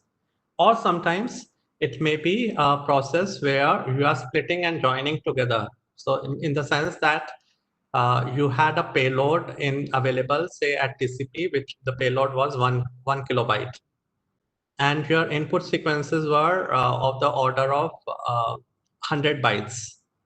So now you could fill 10, and then still maybe 24 bytes are available. So you send 24 bytes of your next sequence along with inside this TCP payload, and then you send the rest 76 bytes in the next frame. So as I said earlier, like day before yesterday, where I showed the whole ISO layers getting a lot of hardware and software interaction. So what's happening is for verifying that kind of hardware where you have a lot of layering of protocols, it's this kind of layering of sequencers is a necessity. So a lot of people, when they get introduced to UVM, they start feeling that UVM is very complicated. But my challenge is, if somebody was to write this kind of sequence layering without that becoming available in UVM, so if he needs to write that in plain system Verilog or plain Verilog or even C, so that's where the complications will start to arise, and that's where these UVM constructs for virtual sequencing, for example, this is called virtual sequencing. These became enablers. These may be tough to comprehend initially, but these are enablers. They make things simple rather than difficult. The complication actually is in the domain itself. Verification is very, very complex domain these days. But UVM is only enabling you. It's not adding to that complexity. Okay, so the final modification to the test bench that we need to make. So now the hardware also has a notion of time. Here, hardware was static, so we could give only limited data to the DUT at a time. Now the notion of time, we can't give that limited data also, without any protocol. So there needs to be a protocol, there needs to be a clock, there needs to be an enable signal, and you need to do stuff following the protocol at hand. So a transaction does not go into DUT just plainly without any handshaking, etc. You need handshaking, you need a bus protocol. So that's where BFM starts. The term BFM comes in. So BFM stands for bus functional model, converts a transaction into a bus signal. Now transaction, when I say transaction is UVM transaction is a software object which has all the information which is needed, which is required for making a transaction on the bus. Okay, so for example, for AHP, you will need, whether it's a read signal or write signal, you will need address bus, you will need data bus, you will need information about burst. So all this will form a transaction. So given this piece of this object in software, you have all the information to create the protocol on the bus using the BFM. So BFM is the transformation, the functionality that transforms the information, the data which is coming in, and the data is inclusive of the control signals as well as address. So that data is called a transaction. The BFM transforms that data into signals with the right timing. Okay, so at post edge, for example, I'll give first the address. Then once the address has been accepted by the DUT, and the DUT gives me a signal saying that it's ready for the data, then I will give data. So BFM will take care of this transformation from software object to how that software object called transaction plays on the bus. Okay. Similarly, on the output of the DOT, we'll again have a BFM, but it will have reverse functionality. So it will monitor. It will monitor the data coming out, and then it will wait for when the data is valid. And when data is valid, it will put that data into the transaction object. So before that, let's assume that the address part has already happened. So actually the address part will only be, again, because it's at the output that we are observing, the address will be observed as well as data will be observed. On the input, address will be given in and data will be given in.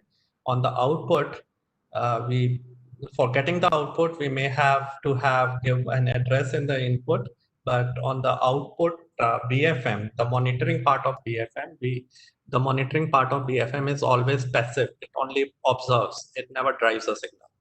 So the input part will give a read transaction, and the output will observe what is happening on the data, what is happening on the address, and then it will take it to the snooper, and from snooper to the monitor. So just to understand, there'll be a sequence. Sequence will be split into or maybe combined into transactions, and mostly split. And because the number of pins on the DUT is usually limited, that's why mostly big sequences will have to be split into smaller transactions. Then you have a concept of atomic transaction, which cannot be split further, which is just the transaction which can be driven into the DUT. So if DUT is 8-bit wide, that transaction will have only 8-bit of data, along with other control signals like address bus, etc., available there. And then on the output, again, you will have transactions which are of signal nature. BFM will convert that transaction into a software transaction, into a UVM transaction. That UVM transaction will be collated because we need to create back the sequence. For example, for our accumulator type DUT that we were discussing earlier, the output is 2-byte wide, and output is coming, only 8 bits are coming at a time. So we need to wait for two transactions. Those two transactions will be combined to create a sequence. This will be output sequence, which will have 16-bit of data, and then we'll go to the UVM scoreboard, where we will check this output against what should be the output based on what was going on at the input. What kind of transactions were transferred to the input. Okay, now this part. This was the output part. This was the input part as we had earlier. So what was added on this slide was the BFM part, and the BFM also, in a way adds timing information to the transaction which is coming in. A transaction could also carry timing information. For example, the BFM could, in case, so we are doing functional verification, so we are more interested. Usually we are more interested in whether the functionality is correct, but a BFM could also have timestamps into the transaction, that this is the time when I observed valid data. This is exactly the time when I observed valid address.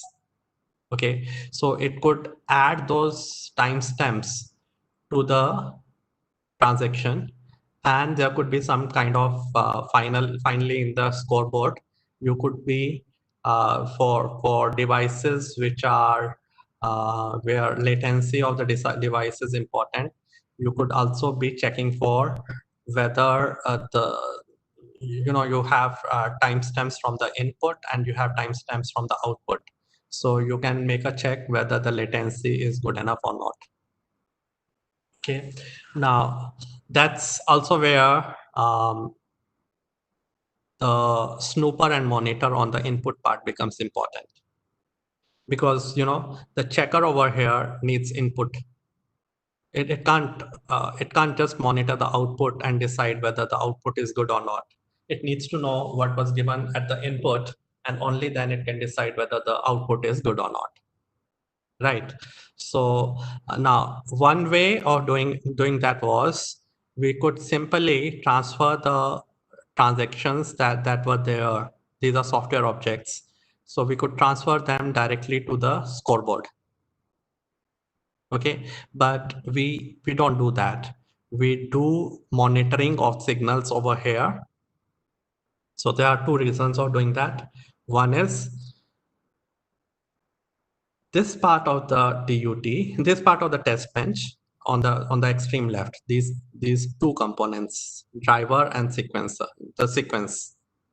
Okay, there is also a sequencer. We'll learn about it later. So the driver and the sequencer and the corresponding sequence, they are called UVM agent. Okay, so you could have active and passive agents. Active agent when you need to supply input to the DUT. But there could be test benches where the DUT is getting fed from another module.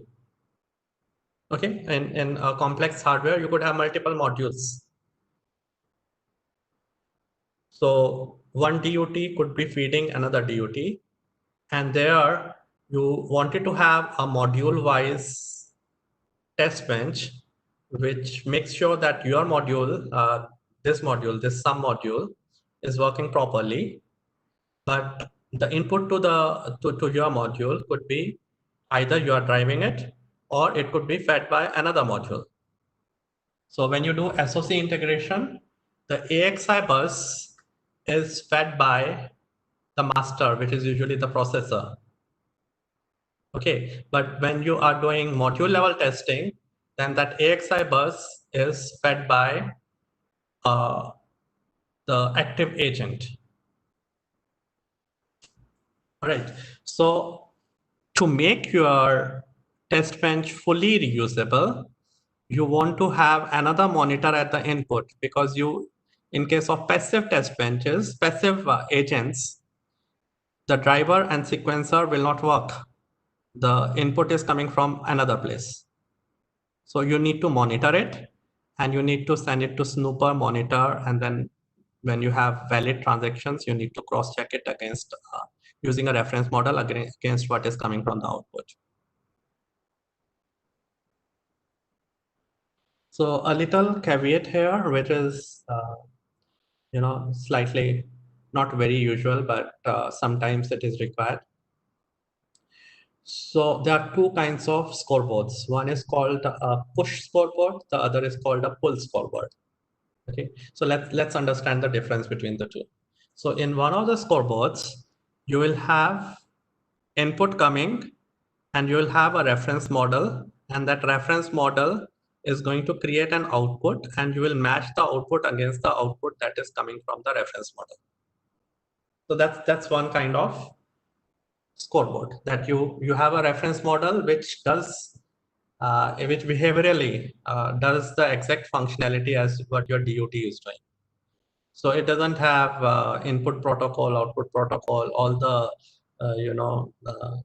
eccentricities of the DUT, but it's written in software, but it still does what the DUT does in a behavioral fashion. So you have inputs coming, you have that reference model. That reference model creates an output, and then it compares it against what you have observed at the output. This may not be good enough for a lot of DUTs. So for example, you have network routers, and the routers will have something called QoS, quality of service. Depending on quality of service parameters, in case of congestion, the routers are going to drop a lot of packets. Okay, now can you make a reference model which drops exactly the same packets as your DUT is doing? Probably no, because DUT will have some it all deeper. If you want to learn it, it goes into queuing theory and all that, and it becomes a lot of probability and statistics. So DUT will basically, depending on how the design is implemented, it will drop some of the packets. So, and at another time or with slightly different sequence, DUT may have dropped completely different packets. So here, you can't have a reference model which behaves exactly the same way as the DUT. So then your scoreboard works differently. It will take input, it will take output, and it will take input, it will get the output. Then it will look into how the output has behaved given the input, and then it will decide whether the behavior of the output is proper or not. So you are not per se implementing the reference model to implement the complete functionality of the DUT, but you are checking whether the output meets the quality of service parameters or not. That's why you call it scoreboard rather than a checker, because not all the time it's a checker. You just so scoreboard can be a checker, but it may not be a checker. All right. So now comes another small modification to our small enhancement, I would say, to our test bench. This is most of the test bench structurally. Like there are some things which we haven't covered. Why this kind of connections are TLM ports, and actually the connections on the input side, the agent side of the test bench are slightly different from the connections at the scoreboard side. So these are TLM FIFOs most of the time, and these are UVM broadcast or UVM. I'm forgetting the name. So basically, this is different in the sense that over here on the input side, if you are driving a transaction into a driver, the driver is playing it into the BFM. So BFM could take time, could take some simulation time, and only then it's able to give it to the DUT. So there is something which blocks the simulation. Okay, so that's why we put FIFO kind of stuff here, because we want to, we don't want the sequencer to stop generating randomized data. The sequencer will put that randomized data into the FIFO, and whenever the driver needs it, it will pick it up from the sequencer and play it. Okay, because there is a break in simulation time when doing it. The simulation is blocking. On the output, whenever there is something observed here, there is nothing that blocks you till the scoreboard. At the scoreboard also, you just leave the data into a queue, and that's it. Okay, then the scoreboard will match it against the input which has already been there. So on the output side, there's nothing that blocks you once you receive the data. On the input side, there is something that blocks you. So that's why the kind of ports you use for communication, they are of different kind. Now let's come to the next slide. So it is about, there could be multiple. So right now we had a very simple thing. We had a DUT which basically adds the inputs and gives you an output, but there could be multiple DUTs in a practical environment. You could be doing verification where you have a USB interface, you have Ethernet, and you also have a processor, and you have the custom block that you want to verify. So there'll be multiple verification IPs which will be working in tandem in synchronization. Okay, so the USB data is going in, the Ethernet data is also going in. And say you are verifying a router, then there may be 32 input ports to the router and 32 verification IPs which are active simultaneously. So that kind of environments will be there. Now, since hardware is concurrent in nature, things are happening parallelly. So all these verification agents and so to say the whole VIPs. So this part on the left is called agent. The whole thing is called VIP. Some part like the scoreboard, which may need signals to come from other places, and some of the test cases may be part of the top level test bench. So to make different VIPs work in a synchronized and coherent manner, one of the mechanisms that is required is to find out when a simulation can be terminated. Okay, so I have worked on, see, I have a very deep experience in verification. I've worked on verification that used to get done before UVM came into picture. That kind of mechanism was still there. We needed to make it ourselves. We needed to create that kind of Verilog signals in test benches, which will, so these will be test bench signals. And we need to then have AND functionality where all these signals are coming and saying, yeah, we are done. All parts of verification test bench have completed all the activity that needed to be done. So once that signal used to get asserted at the end of the AND function, so which has inputs coming from multiple test bench components, then we used to terminate the simulation. So in UVM, this mechanism is available as part of the library, and it's called UVM objection. So instead of all the components saying that I'm done, the way it happens is all the components raise an objection at the start of simulation saying that I'm active. Okay, then once they are done, they will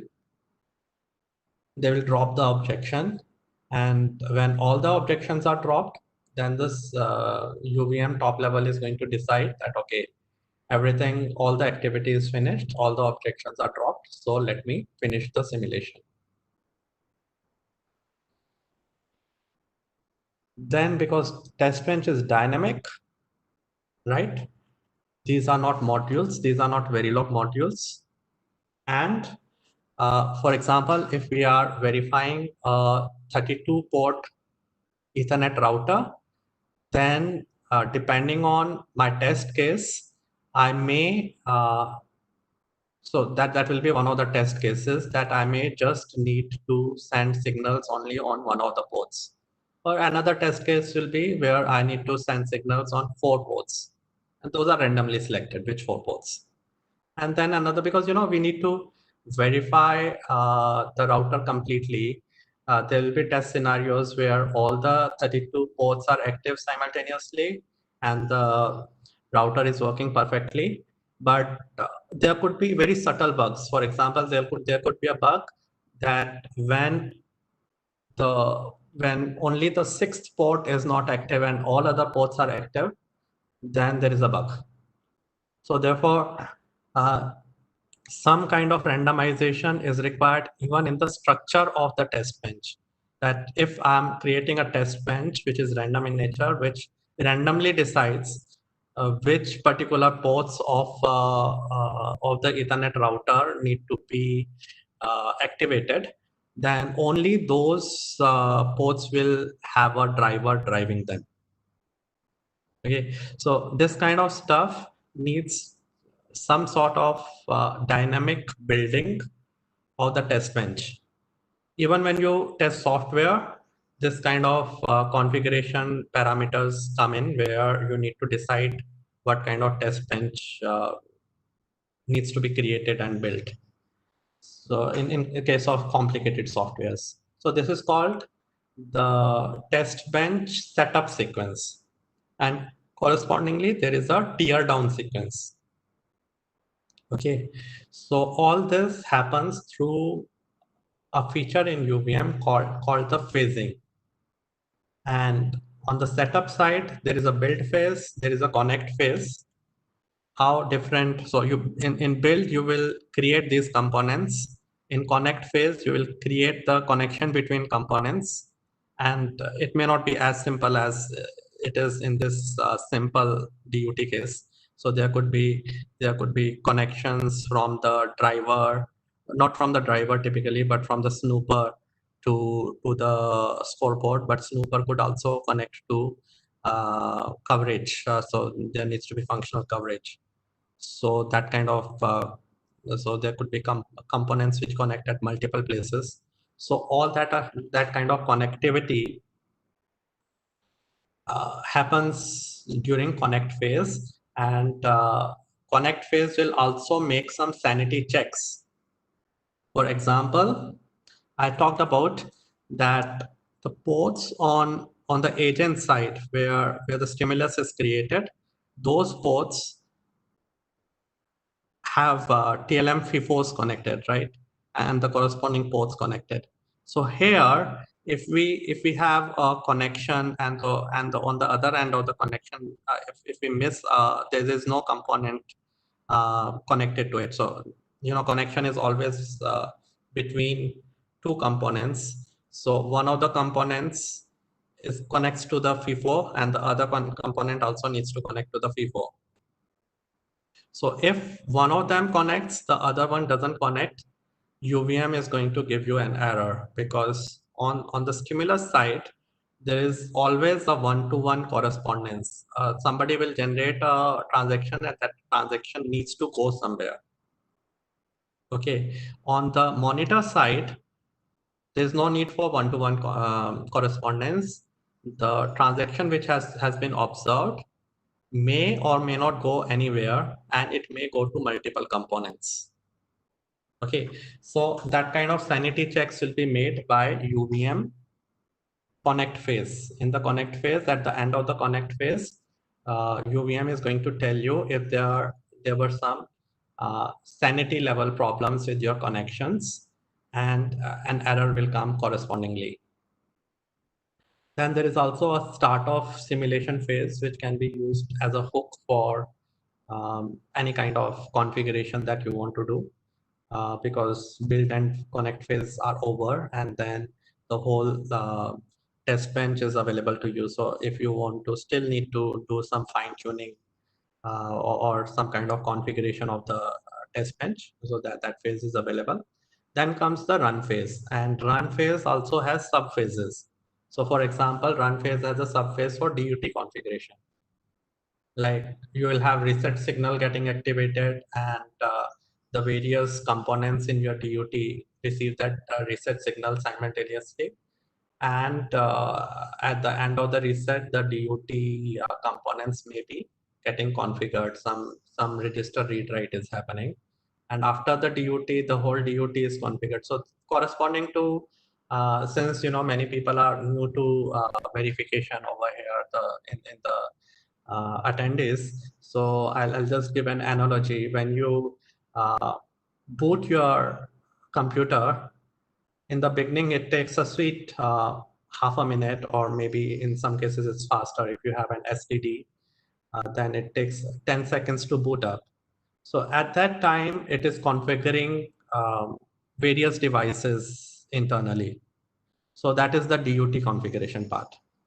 Okay, so in simulation, during run simulation, there'll be a DUT configuration part, and then the data path will become active and the whole functionality of the DUT will be tested. So similarly, there are multi other phases in run phase as well.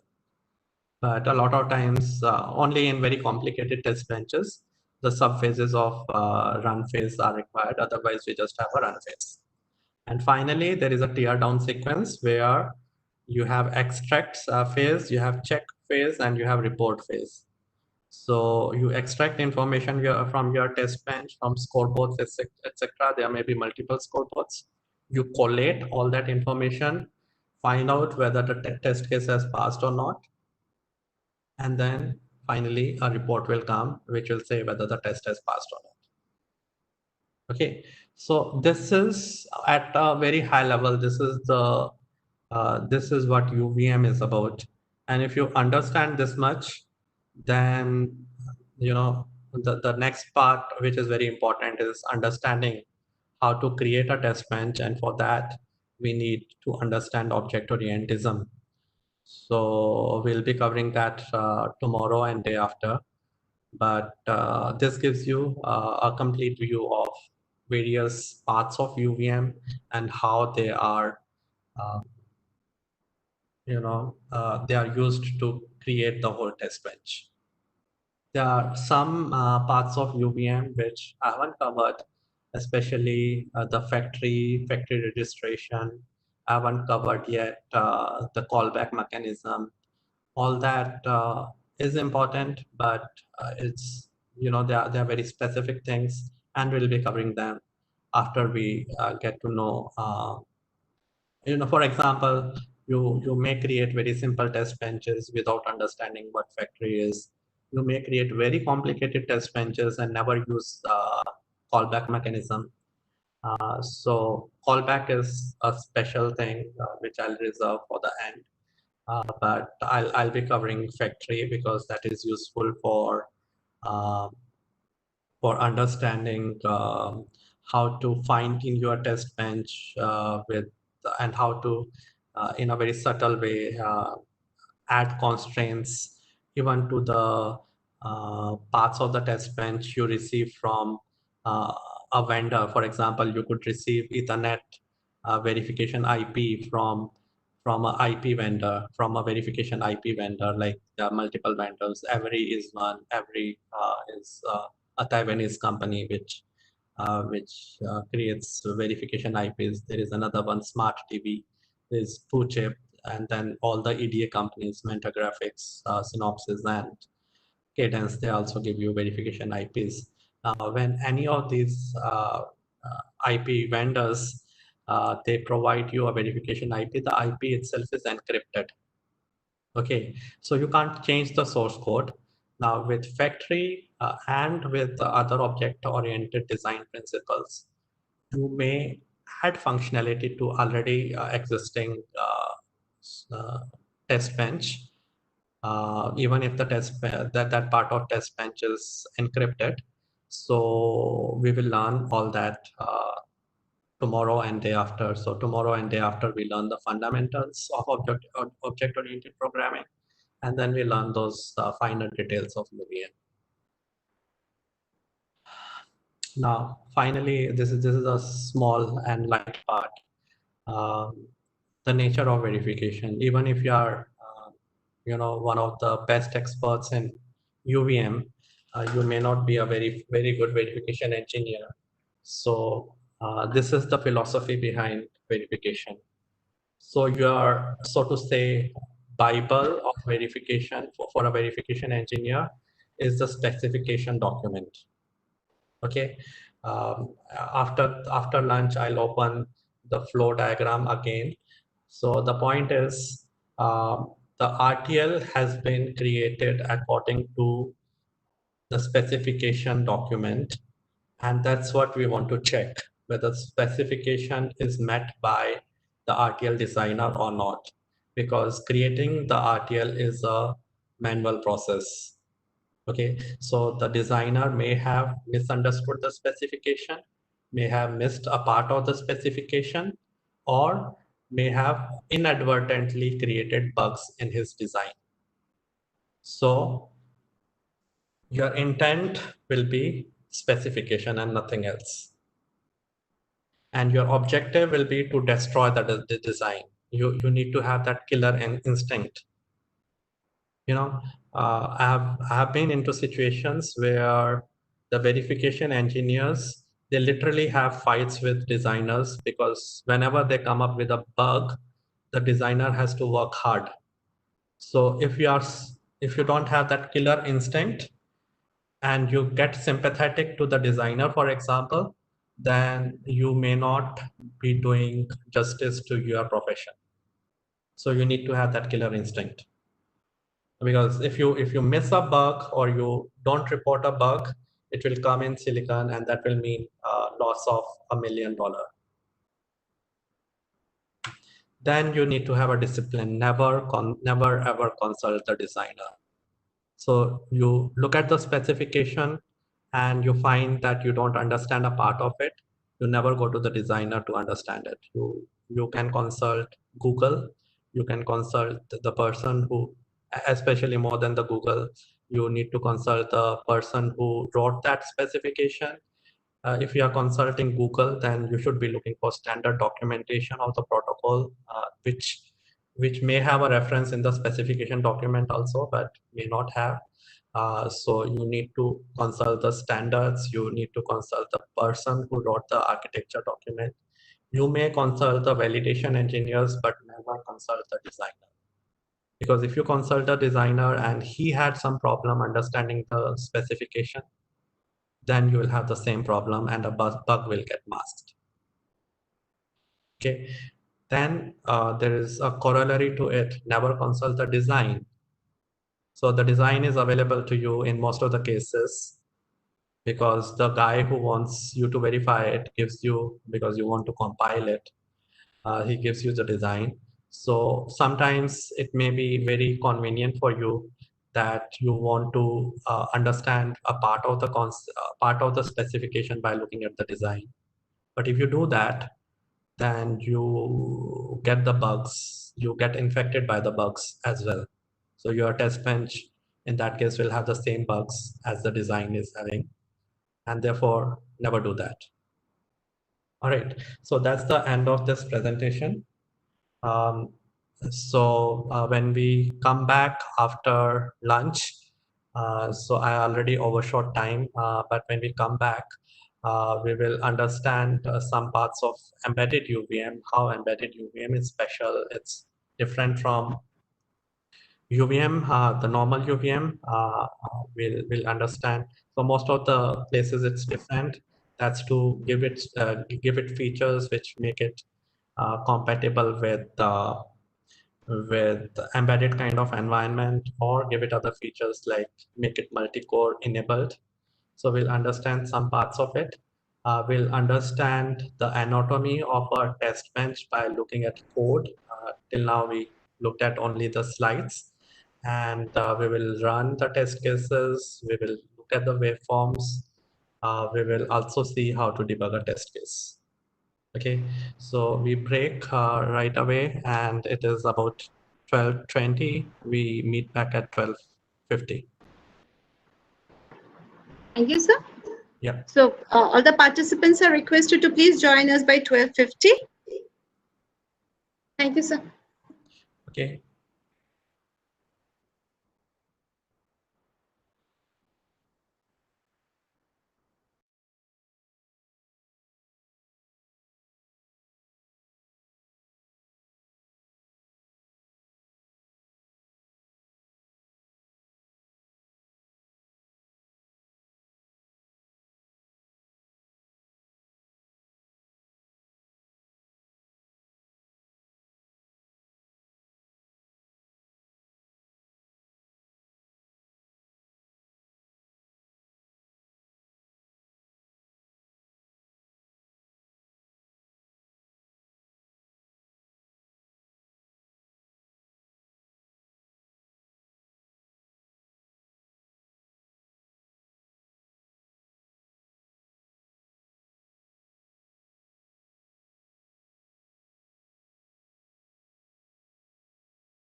Yeah, good afternoon, sir. Can we start, sir? Uh, I request all the coordinator to please instruct in their respective WhatsApp group to the participant that they need to connect. We are left with only 1 minute. Okay, Thank you.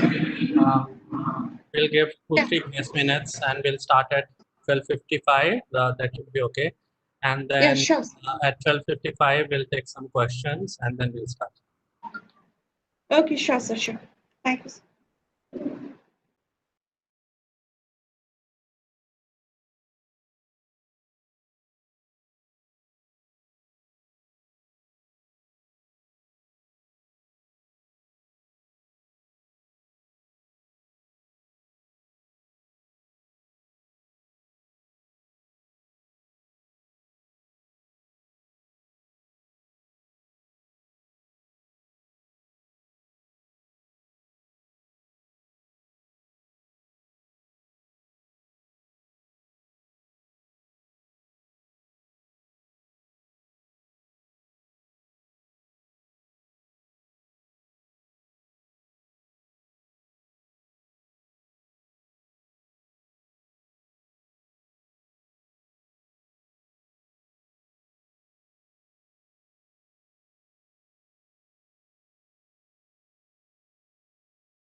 Uh, yeah, sir, can we start now? Yeah, we can start. So I see a lot of questions about whether we can do it in Windows. Primarily, yes and no, in that sense that I can try creating a Windows binary during this weekend. There is no guarantee. The other point is when we like the intent of this workshop is also running the whole stuff on the Cyclone 5 board, and Cyclone 5 board can't run Windows. So anyway, we need to have Linux. Okay, and besides, like if you can have a configuration where you have Linux on the board and still have Windows on your machine, but I really don't recommend that, because when you want to work on any embedded stuff, you will have to learn Linux, and there's no better time. You have to start learning Linux as soon as possible if you want to be in verification, if you want to be in any embedded domain. Then there are problems that people are facing. I would suggest that we take the problems on WhatsApp group after the workshop, today's session of workshop, so that we can reach some conclusion, because right now, even if I answer some of the questions, there'll be further questions. And then some people find I'm going a little bit fast, which I can amend now. Then can you put the git link for cloning? I'll give it again. We'll clone more stuff, and Ritesh has already given the links. Thanks, Ritesh. Then there is a question on how to proceed on VirtualBox. If you have Linux installed on VirtualBox, then it's pretty much the same thing that you need to do on VirtualBox that I'm doing right now. Um, I have now I'm able to work with VNC, so font size will not be any problem. All the graphics will be there. Then, did we get all the Linux commands afterwards? I'm getting system task not defined. Okay, so please follow it up on either on WhatsApp or on the forum that I suggested, so we can take it to conclusion. Okay. Command for library is LDD, then LDD. So basically, LDD command is only to know how the different libraries have been linked. It's only for your Linux proficiency, so it's not required for doing what we are doing. But anyway, it's LDD followed by the library name. It will list all the libraries that have been linked in. So in case sometimes you have made some mistake while compiling, so some of the libraries haven't been linked in properly, so you will be able to know it this way. I'm getting errors while running command make run. Again, I'll suggest we can take it on the forum. Anyway, the errors that you're getting, they seem to suggest that your library hasn't been built properly. So, or the other problem could be that you are using an old version of Icarus Verilog. Then different between verification and validation. Validation is after a chip has been fabricated.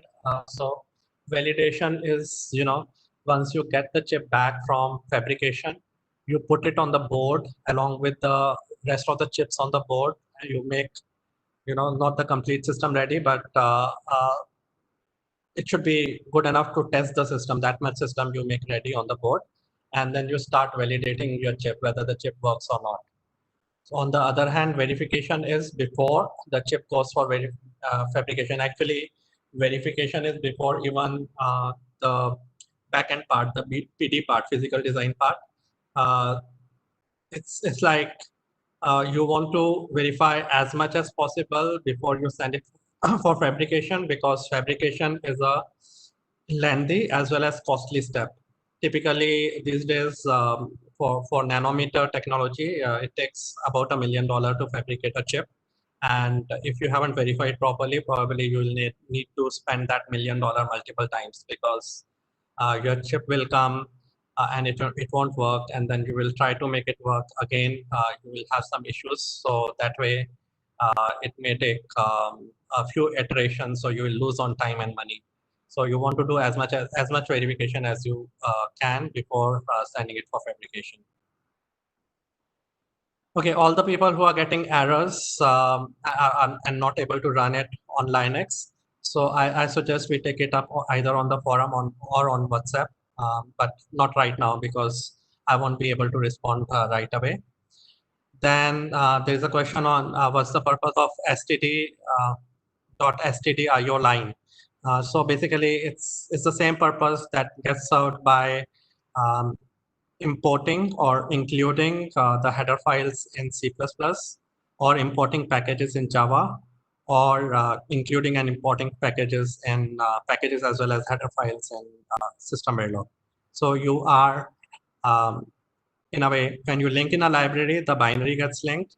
But when you import a library or a header, then there is a reference to the functions which are available in the library. So you can start using those functions in the code.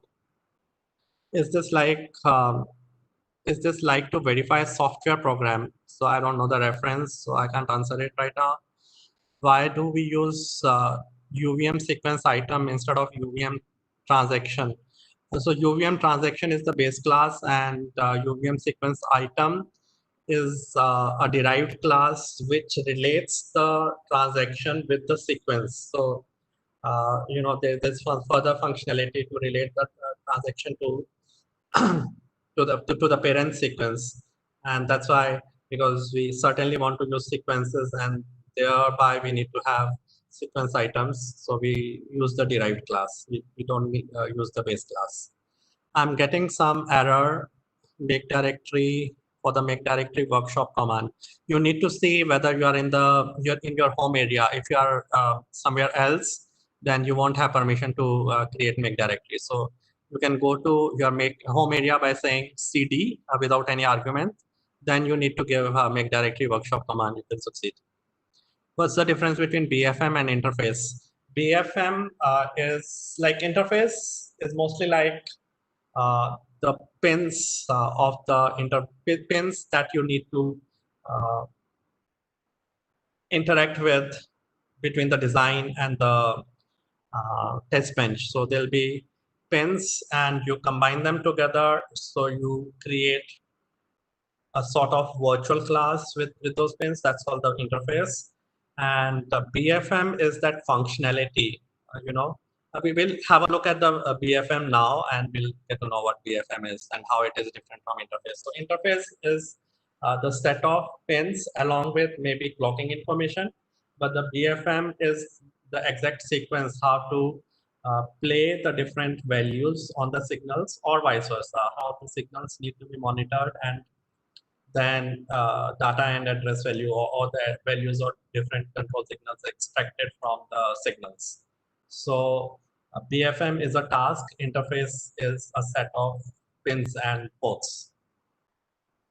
What is TLM port? We'll learn it later. Can we implement scoreboard from without reference model?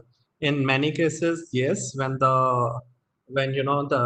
you for example, in many places where you just have a bridge, for example, you are having Ethernet packets coming in from GMI interface, and then on the other side you have AXI. So you just need to make sure that the data which is coming in is also coming over at the output. Then you don't need a reference model. But in case your DUT is having more functionality than just translating from one protocol to another, in those cases, when the output is having is different from what the input is, then you need a reference model. And by the way, reference model is best done not in system Verilog because of the reasons I already told you. So even if you are using system Verilog for creating UVM test benches, make the reference model either in C, C++, or any other language. But it's advisable not to use system Verilog, because you use system Verilog for design, and therefore you could have the same pitfalls. Okay, now, okay, where was I? Because it got scrolled. Yeah, here. What is golden reference? Golden reference is in case you are having directed test cases instead of using randomization, then corresponding to every test case, every stimulus that you give in, you know what the output should be. So that is kept as a golden reference, that this input will have this output. So that particular output will be which needs to be matched against the output that you get in the simulation. It's called golden reference. In case you are using randomized test cases, as we'll be doing in embedded UVM or otherwise in UVM, so you don't have golden references, you have reference models instead. Is the output side, it may not block. In the output side, it may not block, but we may wait right. In the output side, we cannot wait, because on the output side, we have ports, and those ports are observer ports. So we have write functions on those ports, and those are functions, not tasks. In case you want to do any kind of waiting there, then there are ways to do that by having run phase in the monitors or in the scoreboard as well, but that is something slightly more complicated. We can discuss it offline. I think both IP and output. So again, there was a scroll, so I missed my reference. Just 1 minute.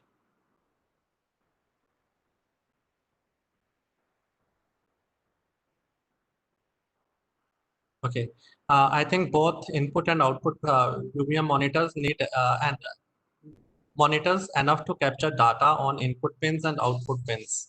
Then why do we need snoopers?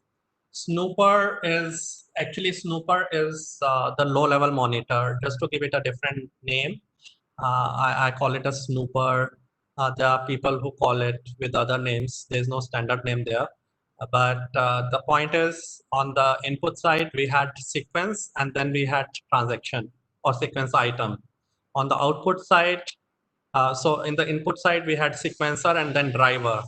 On the output side, we just have one name, that is monitor, but we need to monitor sequence items, and then we need to collate and make sequences. Okay, so there needs to be enough hierarchy there also to make it completely layered. The point is, I could have made one monitor which does everything. Okay, we can manage it in one component also, but then it doesn't remain reusable enough. For example, I could have a layer for TCP, then for IP, then for that layer could be for MAC. So correspondingly, on the monitor side, there has to be a layer for MAC, and then for IP, and then for TCP, so that whatever protocol we are using, whatever layer that we are verifying at, so we can just plug and play at different places.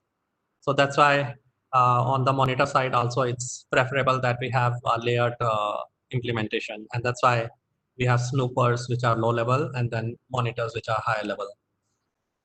Sir, can you please provide steps we need to follow for running simulation through make run command in the same sim directory? Okay, so you just need to have path, have the embedded UVM in the path variable, and then you need to say make and make run. That will do the stuff for you. We'll repeat those steps now. Configuration will be done in build phase, right? According to a configuration class in build class, we may or may not create agents or the other things. You are right. for example, in the agent, we may say we may refer to whether the agent is active or passive, and then we may decide to have or not have the driver there. But yeah, that is the build level configuration. There could be other configuration things which is basically fine tuning of the test bench once the whole test bench has been built. So that can be done in the start of simulation phase. Okay, then there is question on um, just give me a second. I think whenever somebody asks a new question, the whole thing scrolls. So I need to go back and see where I was. Uh, Sir, you said DUT must be checked in some other language. It must be Python. Okay, so I'm just giving, like when I was talking about software, then the reference models are often created in Python. So but not in verification domain as for hardware. So it's not. I'm never suggesting Python. I'm just saying it's one of the languages used. But what I'm suggesting is verification, at least the reference model, it's best done in another language which has little relation with Verilog, because you're using Verilog for design. See, I'll give you from my experience. We had a chip where verification people almost always are highly pressurized, because verification is the last activity of the front end and there are deadlines to meet. So designers will take their sweet time, and since there'll be deadlines till when until when till when you need to send the whole stuff to the PD. So verification engineers sometimes get sandwiched between the design and the PD deadlines. And what happens is a lot of I've personally seen a case where uh, one of the verification engineers, he didn't understand the specification document, and the specification document was written by somebody in US, so he couldn't contact him, and he referred to the design. And actually in this case, he actually copied part of the design into verification environment. So he copied part of Verilog into his reference model, which he was doing in system Verilog. Okay, now you can see how bad it can be if you are doing the verification model, the reference model, and the design in the same language. It even allows copying of code. So as he copied, and unfortunately that part of the code had a bug. The same bug came in the verification as well. So the bug got masked, and the chip, when it came back, had that bug. Okay, so that's the point. I mean, I go to the extent of saying, if the designer is a Tamil and he speaks Tamil language, it's better to have the verification engineer from North India who speaks Assamese or Punjabi, so that they can't communicate. But then the bad point is if both of them are coding in the same language, so that becomes a medium of communication between the two. Okay, so still more questions. If UVM means Universal Verification Methodology, what is UVVM? OSVVM libraries mentioned in EDA Playground website. So they are VHDL based verification methodologies. And since VHDL doesn't allow constraint randomization, VHDL doesn't even have object orientism. So those are some ad hoc methodologies. Those are not standards. They are made available on EDA Playground because there are still a lot of people in Europe who use VHDL, and they only have a VHDL license, and they can't have system Verilog, but they can't compile system Verilog UVM, so they want to create their own methodology for VHDL. Please recap last 2-3 minutes due to disturbed voice. So I don't know what exactly to recap. I don't see, I don't have a look at the questions while giving the presentation, so I don't know where exactly you missed. How to install GTK Wave and iVerilog. You can take it up in WhatsApp, but mostly for Ubuntu, you need to do it through apt command, and for CentOS or Fedora, you need to do it via yum. Can't see the screen. Are we saving EUVM and AVMM SHA files in the same directory? No, we are not. I'll explain the directory structure again, but you can have your own directory structure. Sir, can you please tell how iVerilog and EUVM configure? Please ask on WhatsApp or on the forum. I'll be able to answer because we need to take it to closure if you're not able to use it. libz.so cannot open. So you missed the compression library on your machine somehow. Take it up. We can take it up on the forum or on WhatsApp. Can you request the process to execute? Can you repeat? We'll do it multiple times. Actually, we'll be running multiple DUTs, multiple test cases, some very simple ones, so you will be able to understand. I'm using CentOS. So can you tell me how to install GTK Wave? So probably it's going to be yum install GTK Wave, or you can search Google how to install GTK Wave on CentOS. All right. I'm getting system task not defined. It's probably due to Icarus Verilog, some old version of Icarus Verilog. Again, whatever problems you are facing, please ask on WhatsApp group or on the forum at the end of the today's session, so that we can take them to conclusion. And unable to see screen right now because I haven't shared screen. I'm answering questions. Okay, so we can, there's a question about how can we configure UVM to iVerilog without using $path? Okay, $path is for execution. So the executables need to be on your $path variable. And UVM to iVerilog, that kind of thing happens during linking. So I don't know what exactly you want to ask. So you can probably ask that on the forum, and I'll be able to clarify there. So, okay, we can start the rest of the presentation and some more test cases that we execute as we go. Okay, so I'll start with the presentation, but I'll also want to run more test cases and see some waveforms now. So, but let's start with the presentation first. I'll share my screen.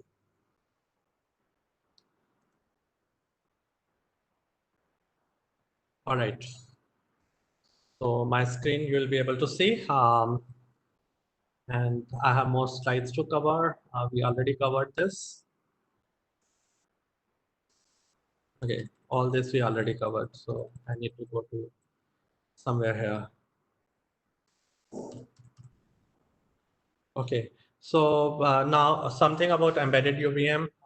So it's more like the advanced part of embedded UVM. If you want to do much more than what you can do with system Verilog, this is where you need to work on. These are the paths you want to know so that you can create projects which utilize these features of embedded UVM. So first is multi-core UVM, and I already told you day before yesterday why it is becoming important. So what are the different configurations in which we can have multi-core UVM? I'll be talking about that. Then there'll be productivity aspects, which are of course important because we know there is verification gap which needs to be filled.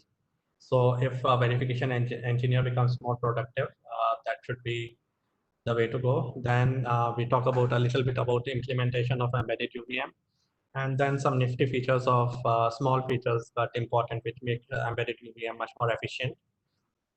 Then we have something on how it interfaces with RTL simulation, and actually we have something more. We talk about the design and the intricacies of the design that we want to verify.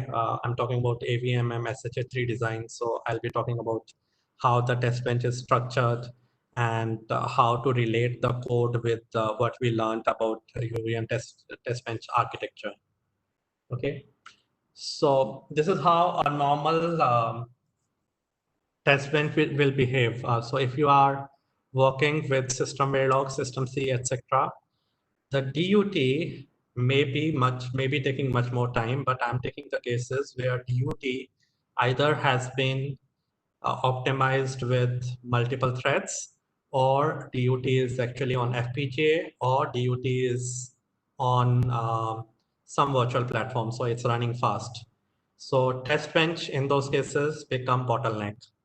So what we do in embedded UVM is we make test bench multi-core enabled. So the different parts of test bench, they run on multiple threads. Okay, so there is parallelism there. And then what we do is we make it run parallel to DUT. Okay, so as the DUT is running, so when the DUT needs, the inputs of the DUT need the next transaction, the test bench is already ready with the next transaction and it just passes on. And then the DUT simulation will proceed. And at the end of that transaction, the DUT will need another transaction and the test bench will just pass it on. So this is the level of parallelism we achieve in embedded UVM. So, and this is typically how it is in any other UVM implementation. There are some ad hoc or non-standard C++ implementations which do have parallelism, but no other UVM implementation has parallelism. Only embedded UVM happens to have that feature. Okay, so this is the importance of parallelism. So this is an example chip from Intel which has anything between 61 to 72 cores. Okay, anything between system 61 to 72, because there's that much of parallelism. So there'll be some silicon bugs. So some of the cores may not be properly formed because the core is big, and therefore they'll disable those cores. Like when you buy a Pentium chip and some functionality of the Pentium chip has some silicon bug, so you will instead buy a Celeron chip or something. I don't remember that name of the chip, but that's what the similar thing in Knight's Landing. If the chip is having silicon level issue in one of the manufacturing issue in one of the cores, they'll disable that core. So minimum 61 cores, maximum 72 cores. So if you have 72 cores and 4 threads in parallel, it will make 288 threads. It's like an ocean of thread. And imagine if you are having a normal simulation running on it, it will precisely be using 1 thread. Now, this kind of chip, those who understand parallelism, one of the questions they ask is, why not run 288 simulations? So, because you'll have multiple test cases, so you can run 288 simulations parallelly, and therefore you will be able to achieve parallelism. Instead of running one simulation which utilizes more cores, why not run multiple simulations each of which utilizes 1 core? So the answer is, when you go to multi-core architectures, the CPU clock will be slower. Instead of 4 gigahertz, you may get 2 gigahertz. Okay. Now, when the CPU clock is slower, your simulation is actually going to slow down in case you are not using multi-core. So to compensate for the slowness of clock, what the modern architectures, especially from Intel, what they are doing is they are putting on-chip DRAM. So you don't have the RAM which lies outside the chip. It's part of the chip. So it's like you have cache, and then you have multiple levels of cache, but even DRAM Intel is producing on the same chip. And this DRAM access is very fast compared to external RAM. Okay, so now that compensates for the loss of clock frequency, but that will compensate only as far as you are able to manage with low RAM, and that you are able to do only when you go parallel within the same simulation. If you are running multiple simulations in parallel, then each of those simulations is taking a lot of memory. So if you are running 10 simulations in parallel, then 10 simulations are, if each simulation is taking say 20 gigabyte of memory, then 10 simulations will take 200 gigabyte. But if you have one simulation which takes 20 gigabyte memory, then when you parallelize it, then it, instead of 20, it may take 22 because of some parallelism overhead, but it won't be 200. So only when you make uh, applications, in our case, the application being simulation, parallel within the application, then you gain on your memory footprint, and you gain in speed. So this is called memory wall, because any external memory interface or memory access is going to be slower, as well as since the external interface will go through chip pins and via the PCB wires, there'll be a lot of power getting wasted. So that's why, you know, Intel is integrating more and more stuff on the same chip, because if you are doing external access, that means big pads, and big pads mean a lot of capacitance, and lot of capacitance means slow speed as well as a lot of power, because you need to charge and discharge that capacitance when you toggle from 0 and 1. Okay, that's why it's called memory wall. So that's why, you know, there's no escape from parallelism within simulation, because um, it's not about running things in parallel. It's about running things in parallel in such a way that you also optimize on memory, and that can be done only when your simulation is parallelized from inside. Okay, so this is what we do.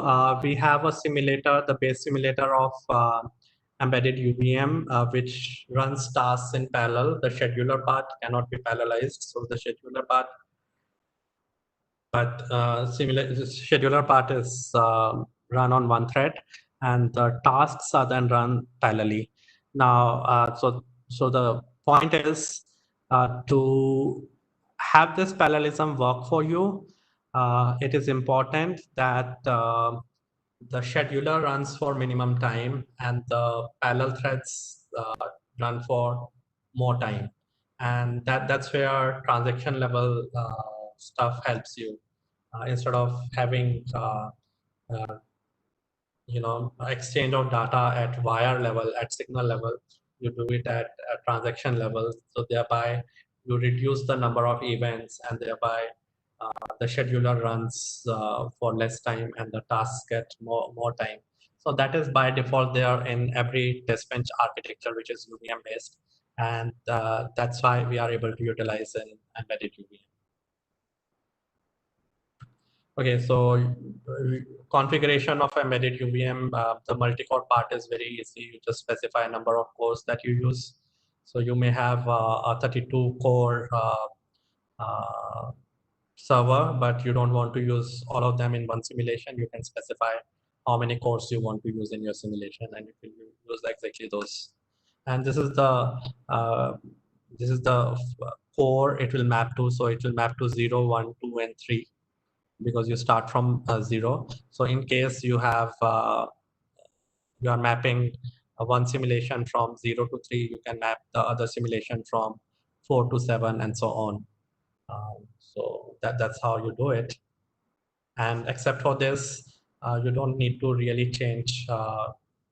At the user level, there is not much you need to do in the test bench.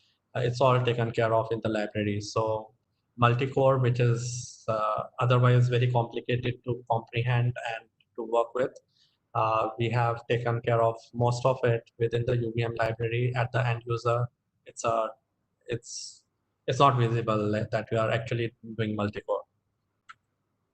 So this is what we do. Not remember, I am telling you for the first time. So most of the time, most of the run time actually, when you run a simulation, a test bench simulation, goes into constraint solving.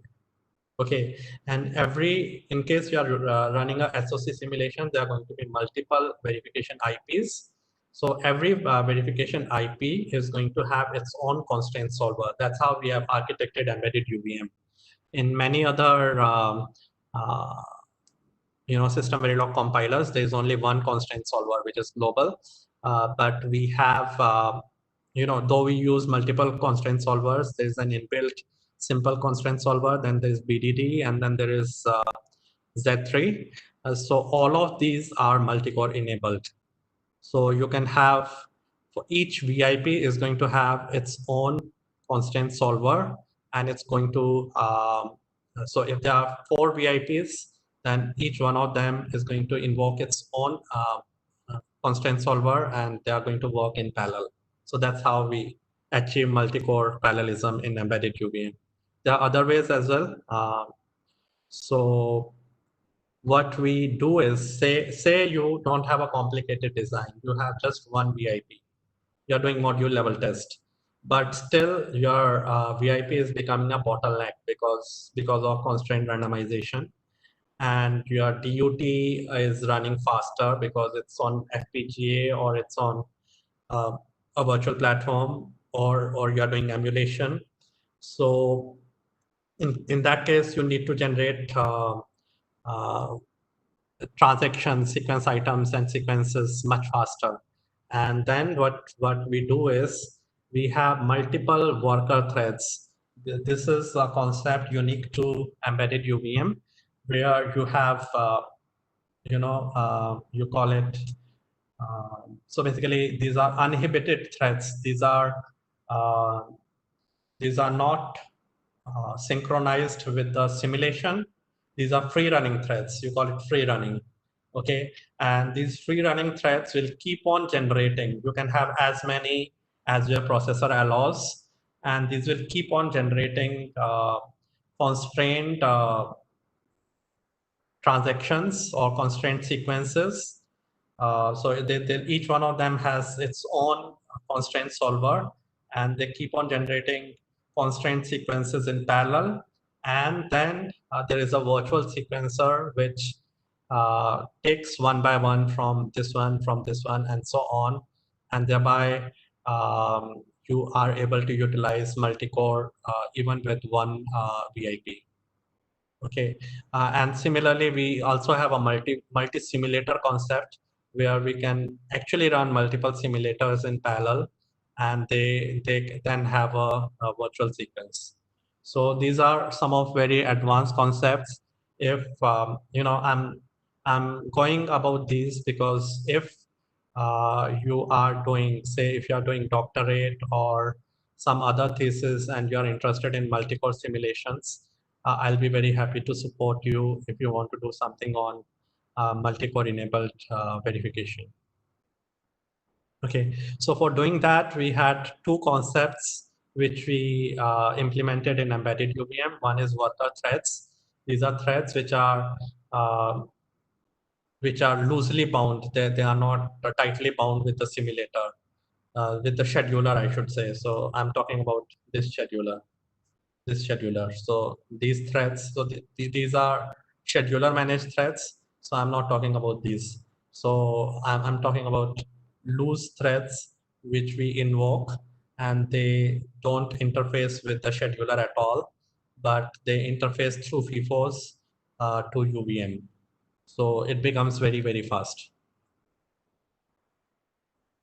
Okay, and then we have async FIFOs for basically achieving communication between these free running threads and the simulation. Okay, so yeah, the important point is all these things are with shared memory. So when these free running threads are generating transactions, then these transactions are shared with the simulation, through pointers. So the simulation will get a pointer that this transaction is ready and this transaction can be passed on to the DUT.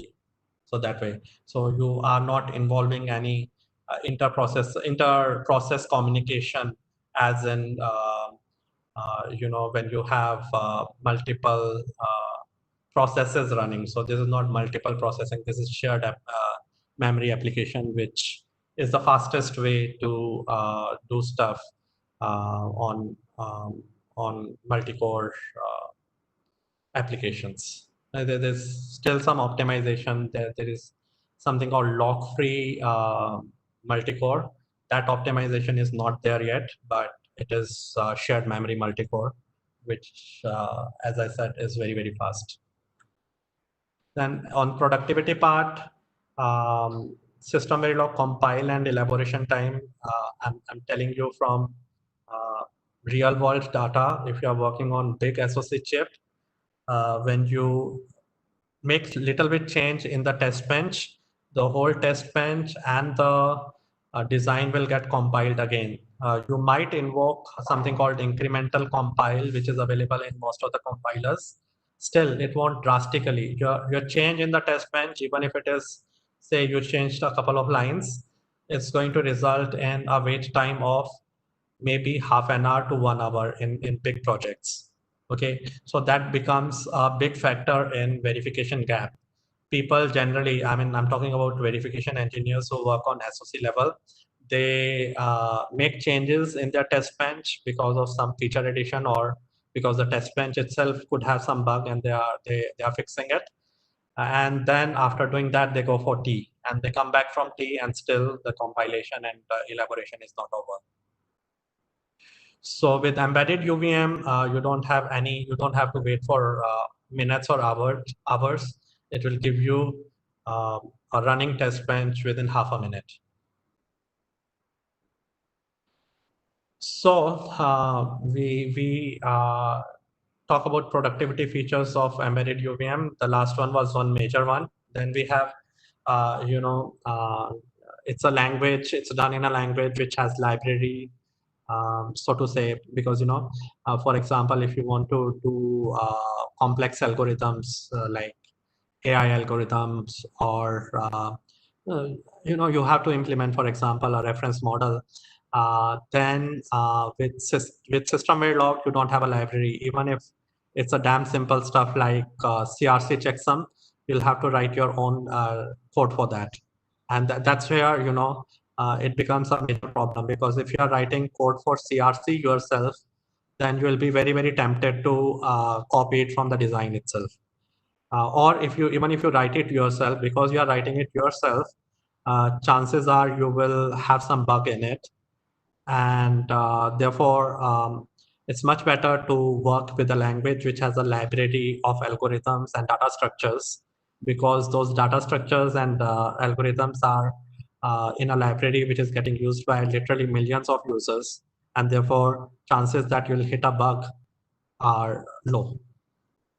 And then you have modeling power, because with C++, for example, C++ doesn't have built-in dynamic arrays and stuff like that. So that stuff is good in system Verilog. In C++, you have to go for libraries for that. It's not built into the language. So associative arrays and dynamic arrays are, in C++, you have to get it from a standard library, and then it becomes cumbersome. For example, if you want to have two-dimensional dynamic array in C++, you have a vector of a vector, which becomes very difficult to manage. Similarly, if you want to have associative array of dynamic arrays, you want to have a map of a vector, which is difficult to code as well as difficult to understand and use. In embedded UVM, because it uses D as a base language, dynamic arrays and associative arrays, they are built into the language, just like in system Verilog. So you're getting efficiency of C++ and productivity of system Verilog, as well as more productivity because there is a library available for data structures and everything.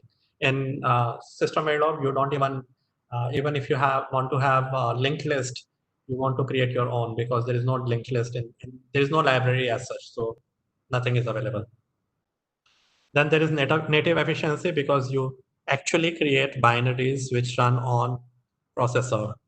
Where you want to add to efficiency, you can even mix in embedded code into embedded UVM. So you can mix in not just an embedded code. I wanted to say assembly level code. So just like in C++ or C, you can have a function implemented in assembly language.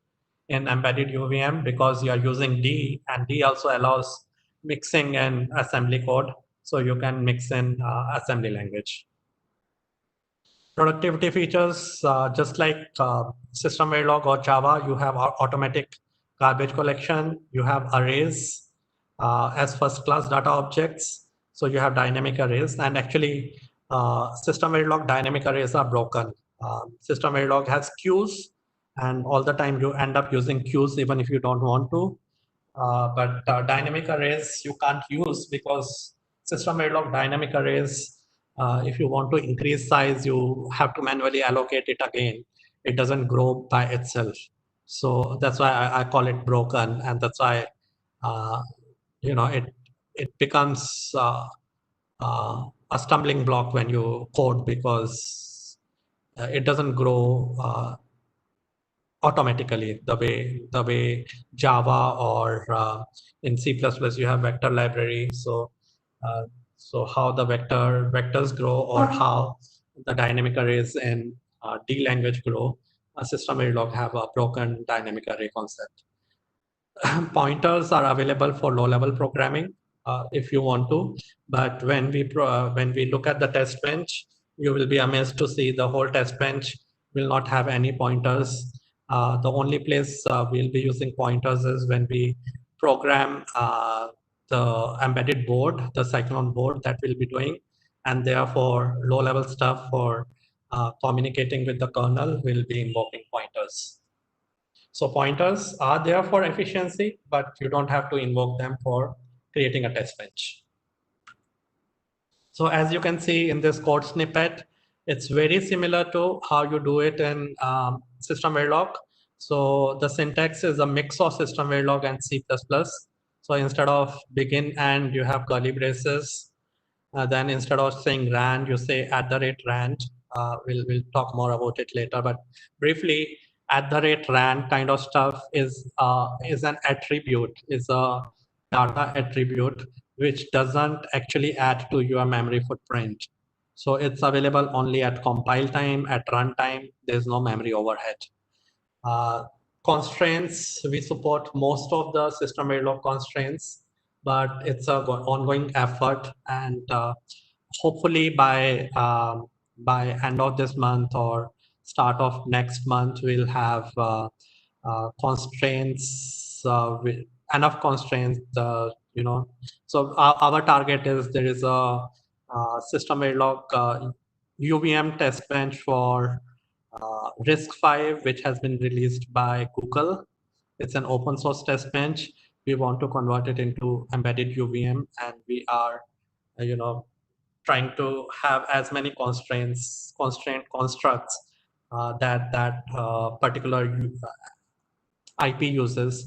We are trying to support everything in embedded UVM. So we already support for each. We support if then else. We support very complicated constraints, and it's all done in multi-core fashion because we use the Microsoft Z3. We also support soft constraints. So we will see some examples. And actually, there are places where we support much more than what normal System Verilog compilers will support. For example, in case of dynamic arrays, we support multi-dimensional array, putting constraints on. We have tested up to 6 dimensions. So even if you have a 6-dimensional array, we are able to constrain it and run it. There are System Verilog compilers which don't take beyond two levels, 2 dimensions of dynamic arrays. Okay, then the productivity. So this is how you code something of like you are trying to create a dynamic array of associative array. So this is how you do in C++. So why I'm comparing it with C++ is because our verification environment is going to be uh, natively compiled, and it's going to be so a ballpoint, not ballpoint, thumb rule basically is if you're coding in system Verilog and you are coding an algorithm which takes long to execute, then system Verilog will be slower than C++ by a factor of 20. Okay, I'm not talking about constraint solving here. I'm talking about, say you have a big array and you want to process, you have a 10 million element array and you want to process data on that array. So you'll have a big loop, and this loop is going to take a few seconds. So system Verilog in such cases is about 10 times to 20 times slower than C++ or D. Okay, but then C++ has its own problems with not being so productive. So this is how you will create a vector of associative array in C++ and initialize it. And this is how you will do it in D and therefore in embedded UVM, because associative arrays are built in, dynamic arrays are built in, and this is how you initialize them, especially the initialization part, because uh, it can be done this way only in a language where associative arrays and dynamic arrays are first class. They are built, they are inbuilt into the language. They are first class constructs of the language rather than getting picked up from the library. Okay, implementation. So this is how normally a normal UVM is. You have RTL. On top of RTL, you have system Verilog test bench constructs, and then using those, the UVM platform library is there. And if you want to have interaction with, say, emulation platform or with FPGA kind of stuff, then there is a DPI layer in between. Okay, in case of embedded UVM, we interact with RTL using DPI, but in case we want to interact with the rest of the world, which is C compatible, ABI compatible with C, then it could be emulation, it could be FPGA based prototyping, or it could be virtual platform, because all of those are compatible with C, not with RTL, with not with Verilog. Therefore, when you interface with the external world, the external C world, embedded UVM doesn't have any overhead, while system Verilog is going to have this overhead. Okay, so then I wanted to explain a little bit of how embedded UVM is created. So we add a layer between D, so system level is D. We create a layer called ESDL, which implements bit vector library. So a normal software programming language will have integers, longs, shorts, and bytes, but they won't give you, say you want to have 4-bit construct. And so that kind of thing we make enable by creating a library, and it's very efficient. It's as efficient as the inbuilt data types. Then we have constraint solvers, and I already told you we have 3 layers of constraint solvers, all of them multi-core enabled. Then we have system Verilog like constructs, like we implement Q, which is not there in D language because it's not a very popular construct otherwise. Then we also have mailboxes, and we then have communication constructs like ports and ALM ports, etc. Then we have the simulator, which is a discrete event simulator, and it's multi-core enabled. Okay. So just give me a few secs. I want to. I'll be back in a minute. Give me a second. Okay, sir.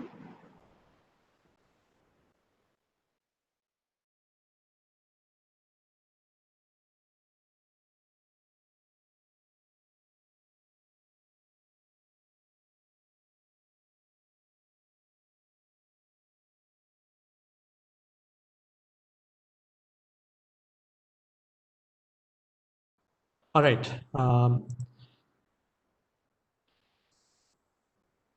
So we have our automatic garbage collector. We have our automatic garbage collector is important because the way a UVM platform or UVM base class library is structured. Um, you have various components, and then you have a transaction which flows from one component to another. So the normal C model or C++ model where data has ownership doesn't really work because the transaction doesn't really have an owner. It keeps getting passed between various components, and it could be actually because it gets passed via handle or pointer. So therefore, it could actually be it could actually be present or getting processed by two components simultaneously. So we must have a garbage collector, and fortunately we have a garbage collector in D language. So that's what we use. It supports first-class dynamic arrays, pointerless end user experience, no-cost C++ interface, meta programming, and reflection abilities. We'll see some advantages of this later, but typically all the constraints have been implemented using meta programming, and it becomes a very user-friendly implementation of constraints. You can see how constraints are in System C, and you can compare it with how they are done in Embedded UVM. You will see the difference. Embedded UVM is as user-friendly as uh, system verilog constraints. Okay, allows embedded assembly level code. We already covered all this. Then this is what we add. We add bit vector library. We add concept of time hierarchy events. So we add a discrete event multi-core enabled simulator. We add mailboxes, queues. We add BDD based constraint solver and a SMT constraint solver, which is Z3 based. It's not uh, in the slides, but we have it. System Verilog like coverage semantics. It's a work in progress though. We have full port of UVM, actually IEEE standard UVM, including the reg package. We have Verilog interface. We interface seamlessly with Verilog, with VHDL and System C. Okay, and by the way, it's a fairly big project with more than 100,000 lines of code, and you can feel that when you download it. It's we have downloaded only the 64-bit binaries, and they are in the range of 100 megabyte after compression. So if you download other platforms, it becomes much bigger. So this is the kind of UML diagram for how only a part of embedded UVM is. This is the ESDL part, and that too not complete. So this is how the ESDL simulator part is, the other parts which are missing. Okay, so it's pretty complex.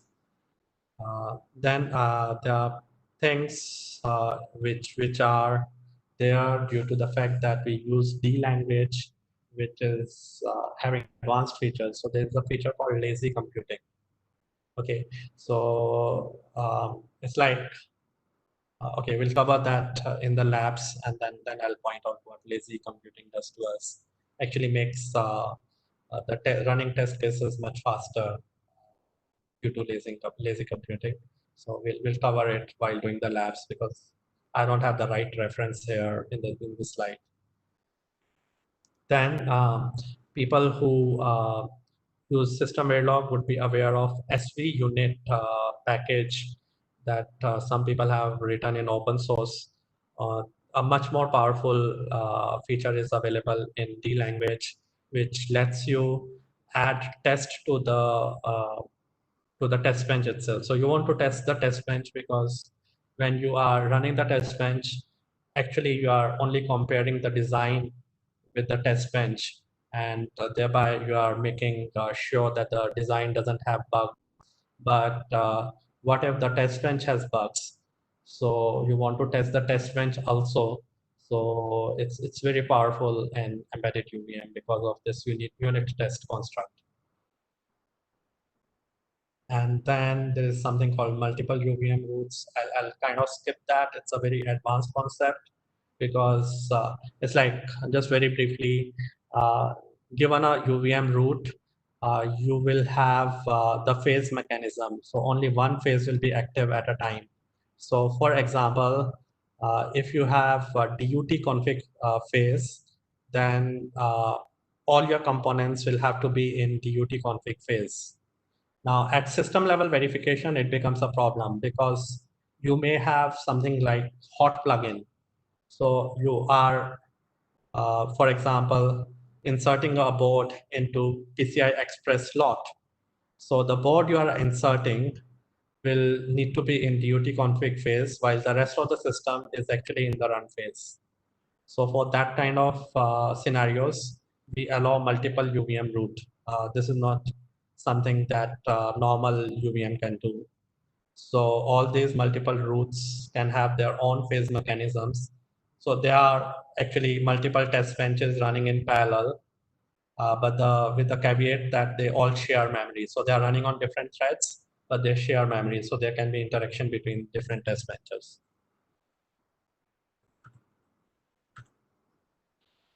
Then there are use cases, and actually we'll cover this in one of the labs later on. So we'll have, because this workshop is also about emulation.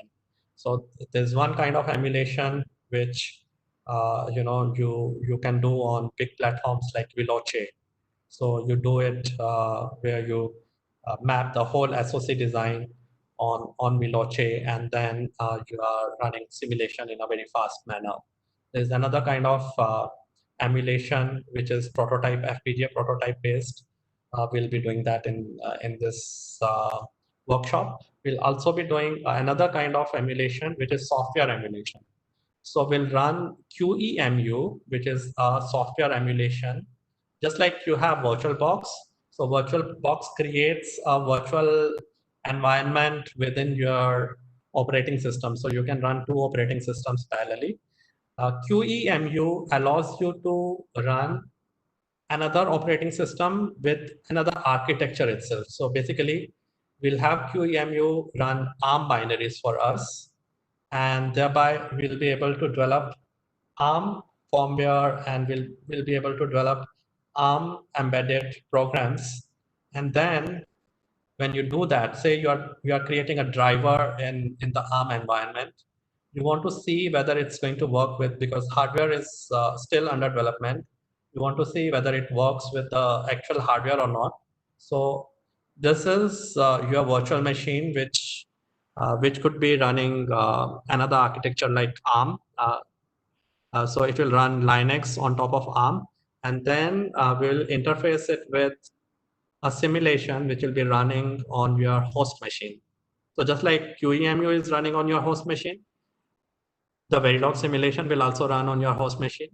Then we will make interaction between the two by means of something called inter-process communication. So we'll use TCP/IP ports, or we will use Unix FIFOs. So we'll make interaction between the two, and then the simulation will wait for instruction from the driver code which is running on QEMU, and then that instruction, when it arrives there, will get transformed into a UVM sequence item, and then it will be executed on the Verilog simulation, and the result will get back to QEMU.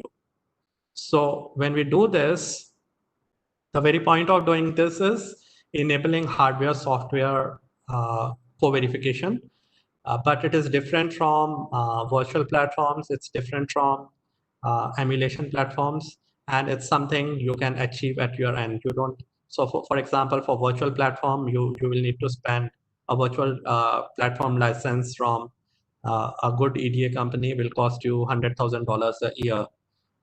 Then Veloce kind of platform will cost you. Actually, most of the people, even big companies, don't buy Veloce. They rent it out. It's so costly. Okay, so this is something you can do on your own machine, though it's not timing accurate modeling, but still allows you to create to develop software as you create hardware, so you can simulate both of them together. Okay, now this is something I'll cover a little bit later. So because I want to cover SHA3 that we are handling is one of the complex test benches. So I will want to cover this part of slides later. First, we will, because we already ran SHA3. So first we want to look at the waveforms of SHA3. In the morning session, somehow my VNC didn't work, so I rebooted my machine now, and it's working. So I'll be able to execute the waveform viewer GTK wave, and I'll be able to share waveforms with you. So let's go through that, and then we will download some simple test benches, including one for a simple adder, and we will talk about how it works. And we will be using Avalon Streaming Bus while doing that. Actually, a stripped down version of Avalon Streaming Bus. And so we have half an hour left, and I'll utilize this time explaining how to run those test cases, how to look at the waveforms, and explaining a little bit of code. Okay, and then we'll look at this protocol, SHA3 protocol, how to give, how the BFM works, actually the specifications which are implemented in the BFM and in the sequencer. So I'll give you what the specification are and how different parts of the code they correspond to the UVM architecture. Okay. So let me go to VNC first. This is my VNC window. I hope it's visible to everybody. So I have Emacs on top of VNC right now. Okay. So now I'll invoke a terminal window.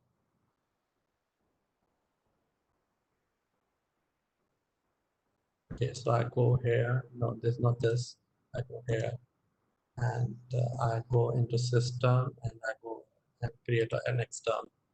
Okay, so I have a big font, so hope it's visible to everybody. And what I'll do is I'll maximize the window. All right. So as usual, we'll have embedded UVM in our path.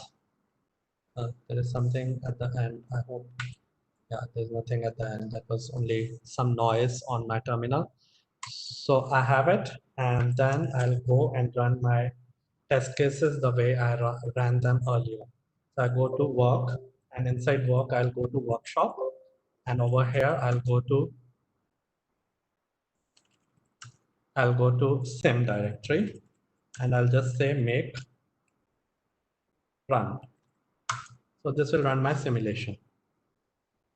Okay, so I'll go over these steps slowly first, because I feel, because of the questions that were asked, I feel some people miss these steps. So I'll go over these one by one so everybody can follow. So the first thing we do is we modify the path so that embedded UVM. So this is what we do. Path equal to wherever you installed embedded UVM, and inside that there is a bin directory that needs to be in your path variable. Okay, you need to do that. You don't need to do that for GTK Wave and for Icarus Verilog, because you install GTK Wave and Icarus Verilog from the Linux system itself. So their binaries go into /user/bin, which is already in your path. But this is embedded UVM is not a standard Linux package. So you can't install it that way. You have to download it and untar it. And that's why you need to put it in path. Okay, the same way, if you are using model sim or you are using VCS or any other compiler, you'll have to modify your path for using those as well in Linux. Okay, so we do it for embedded UVM, and this is the command for doing it. As I said, in the morning, you must ensure that you append your previous path at the end of the path, because you still want to access the rest of the standard binary folders which are there in your on your Linux system. So slash user bin, slash bin, all those which were already in your path still need to be in your path. Okay, so don't miss this dollar path in the end, and don't miss this colon in the end, colon dollar path. Okay, so we do this, and after we do this, we can confirm by saying echo dollar path. This should have your binary in the beginning. Actually, I have it 2 times because I ran this command 2 times. And then your earlier path, wherever you are picking your other binaries from, they need to be in place. Okay, so and another confirmation is you can type LDC2. So type LDC2. So type LDC2. Type is a built-in shell command. It's going to tell you where the shell is picking this executable from. If it doesn't have, so for example, if I say type LDC, since LDC is not there in my path, the name of the command is LDC2. So it said LDC not found. But we need LDC2, which is a decompiler. So when we say this, it gives me the path where it is picking it from. So this much ensures that we have embedded UVM installed and we are able to use it. Okay, now we need to ensure that we have a Keras Verilog. So you can also say type iVerilog. So it's picking it from the standard Linux path user bin iVerilog. All right, and then the same thing you can do with GTK wave. So you can say type GTK wave. So again, in the standard Linux binary path, you find GTK wave is also there. All right, so these are the 3 packages we will use for most of our workshop.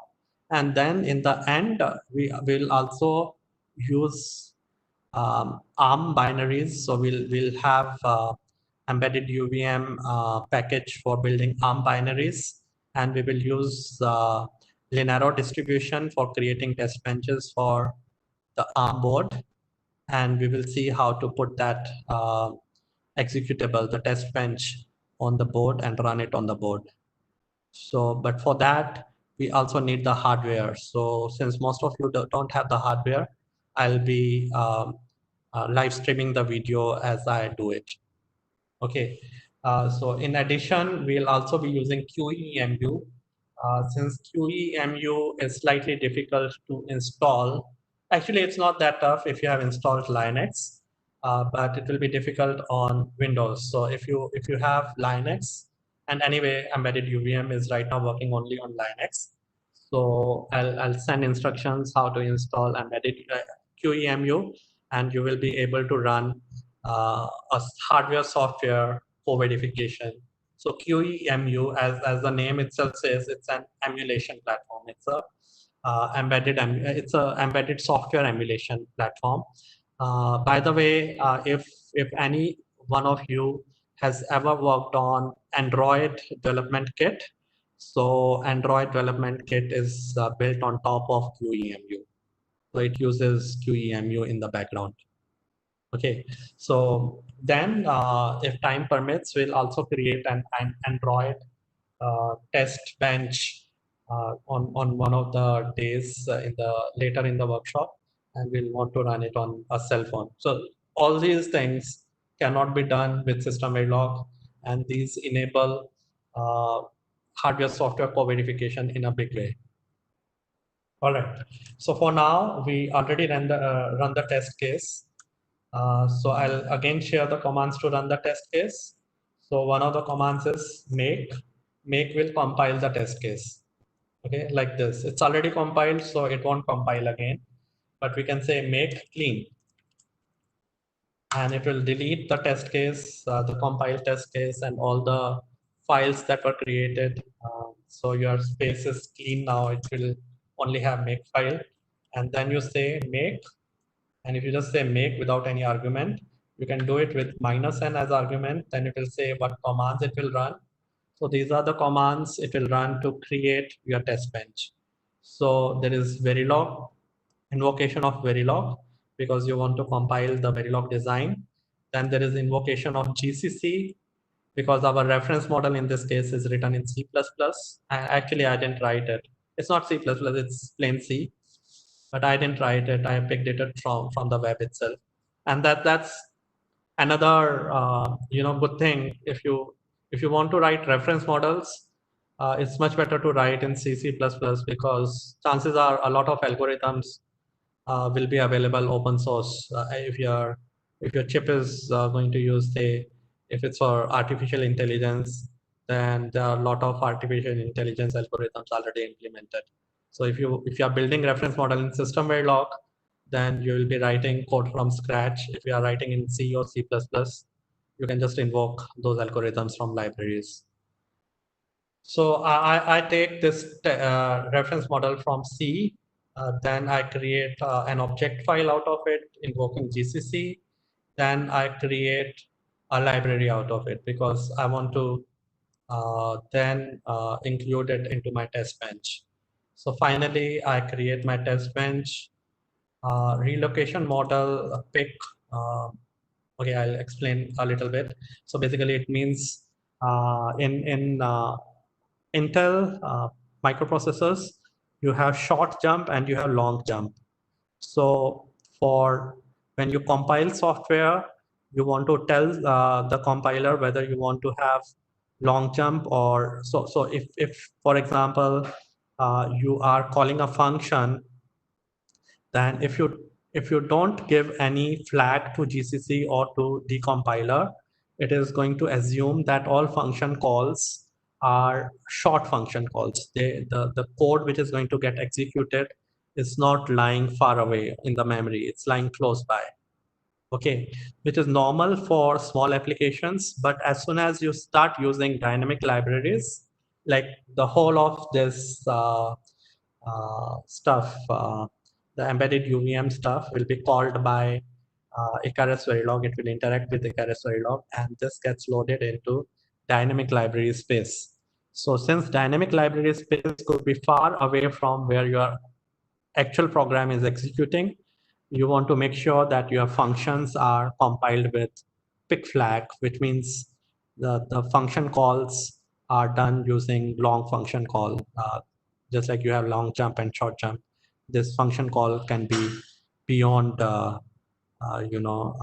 certain limitation which is there on a normal function call. So you want to give this flag. You also give low mem flag because you want to make sure that even if you are on platforms which on machines which don't have too much RAM available, you are still able to compile your test bench. So low mem will use low amount of memory during compilation. It will give you the same result though, but it will take slightly longer to compile. Okay, but since a lot of people on this workshop attendees will have only 2 GB available, so I included this flag in most of my make files. Then you want to say minus release because you want to have fastest possible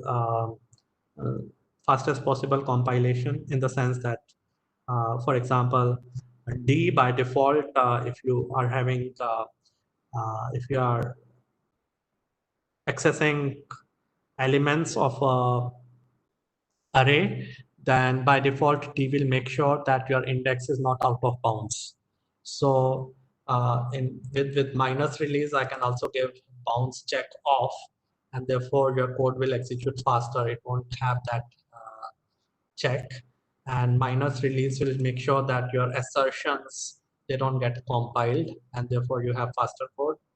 And then you are having minus shared because you want to give at the output, you want to give a shared library, and this is the output file that I'm making. So minus OF minus output file, And then there are libraries which need to be linked in. So I'm giving all those libraries. I'm listing all those libraries. And at the end, there is the test bench code along with the reference model, which this test bench code will be calling for checking whether the SHA3 algorithm in hardware simulation is running properly or not. Okay, so this is an explanation of the command line, but we already have it coded in the make file. So we just need to say make, and it will invoke everything. And in about 10 seconds, you will have your test bench, compiled test bench.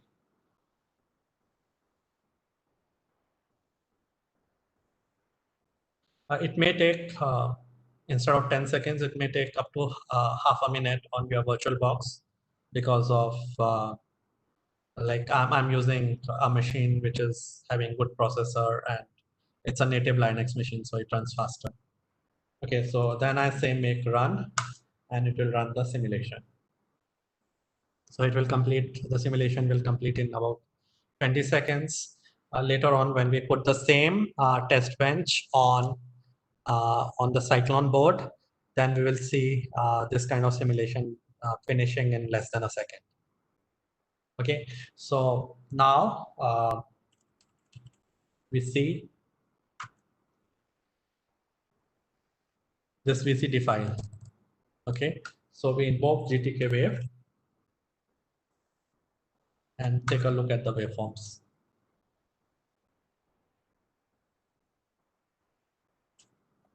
So this is your design and test bench hierarchy. You have test bench on the top, and then inside you have interface between the test bench and the design. And then you have the instance of the design. And if something is failing, you want to look inside the design and find out why it is failing. But for us, we just need to look at the signals in the test bench. This is the interface between the design and the test bench. So we will pick up everything and put it on the window, on the waveform window. As soon as you put it, you will see all red signals. So don't worry, this is only the initial part of the simulation, only up to 3 picosecond. So if you want to see the whole waveforms, you click on this button out here. Okay, so is there a way to maximize this? Just let me find out. So anyway, so we'll look at, so we can zoom in into the waveforms and look at how the various aspects of this simulation is. We are using Avalon bus, so therefore we are having address, we are having read data, we are having write data, then a signal which basically decides whether it's going to be read or write. There are two signals. So when write is asserted, that means it's a valid write. When read is asserted, that means it's a valid read. Then there is a wait request which can be asserted by the slave. So when the slave wants to say, I'm not ready, for example, if you want to read something from the slave, you will give address and the slave may not, in that case, assert wait request. That will mean the master has to wait for some time because slave is slow and slave is not able to give out data that quickly. Similarly, there could be a wait request during write. So the master will give address and data and slave will say wait. So you need to keep as this data available on the data bus because the slave is not able to comprehend the data yet. It's not able to take it in, and only after the slave has latched the data, it will deassert the wait request. Okay, so Avalon a very simple interface for memory mapped bus. It's equivalent. It's kind of similar to APB, the AMBA APB interface. So, but it's not APB. It's Avalon interfaces are Altera specific. So it's So we use an Altera specific interface. Actually, the board will be using, it supports Altera interfaces as well as Quartus also supports AMBA interfaces, including AXI and AHP. So we may use Avalon interface with the board, or we may use some other interface. So you can go through the waveforms, but they won't make much sense to you because it's basically the waveforms are either inputting or outputting. So either writing into the device or they are reading from the device. That's all. This particular DUT at the interface is very simple. It's only the complication is only in the functionality. So how to give a sequence, how a sequence is created. There is a protocol in that sequence itself, so we'll learn about that. And then the output, how the output comes, and then the reference model. So these three things become important in this test bench. Otherwise, this test bench is simple. Okay, so before we go over those things, I'll want to actually go with a very simple design. And that simple design is, so we clone again, okay? And this time, instead of Avalon SHA3, we'll clone something else. Okay, so let me do that. So I go back to my browser and I go back to GitHub, and there, and instead of Avalon SHA3, we want to have AVST, that's the streaming bus, and we will pick a very simple DUT and a very simple test bench, which is AVST adder. Okay, so we clone this one. So I go back to my Linux machine, and in the Linux machine, instead of AVMM SHA3, I'm going to say AVST adder dot git. Okay, this command. So hope it's visible to everybody, and everybody is visible to whoever wants to follow the labs. They are able to look at this. Just give me a sec. Okay, so this needs to go back. Okay, I'll maximize the screen. So this is the command. Git clone from GitHub. You had earlier picked up AVMM SHA3. Instead of that, it is AVST adder.git. Actually, before that, I just want to check I'm in the right directory. So I'm in the workshop directory.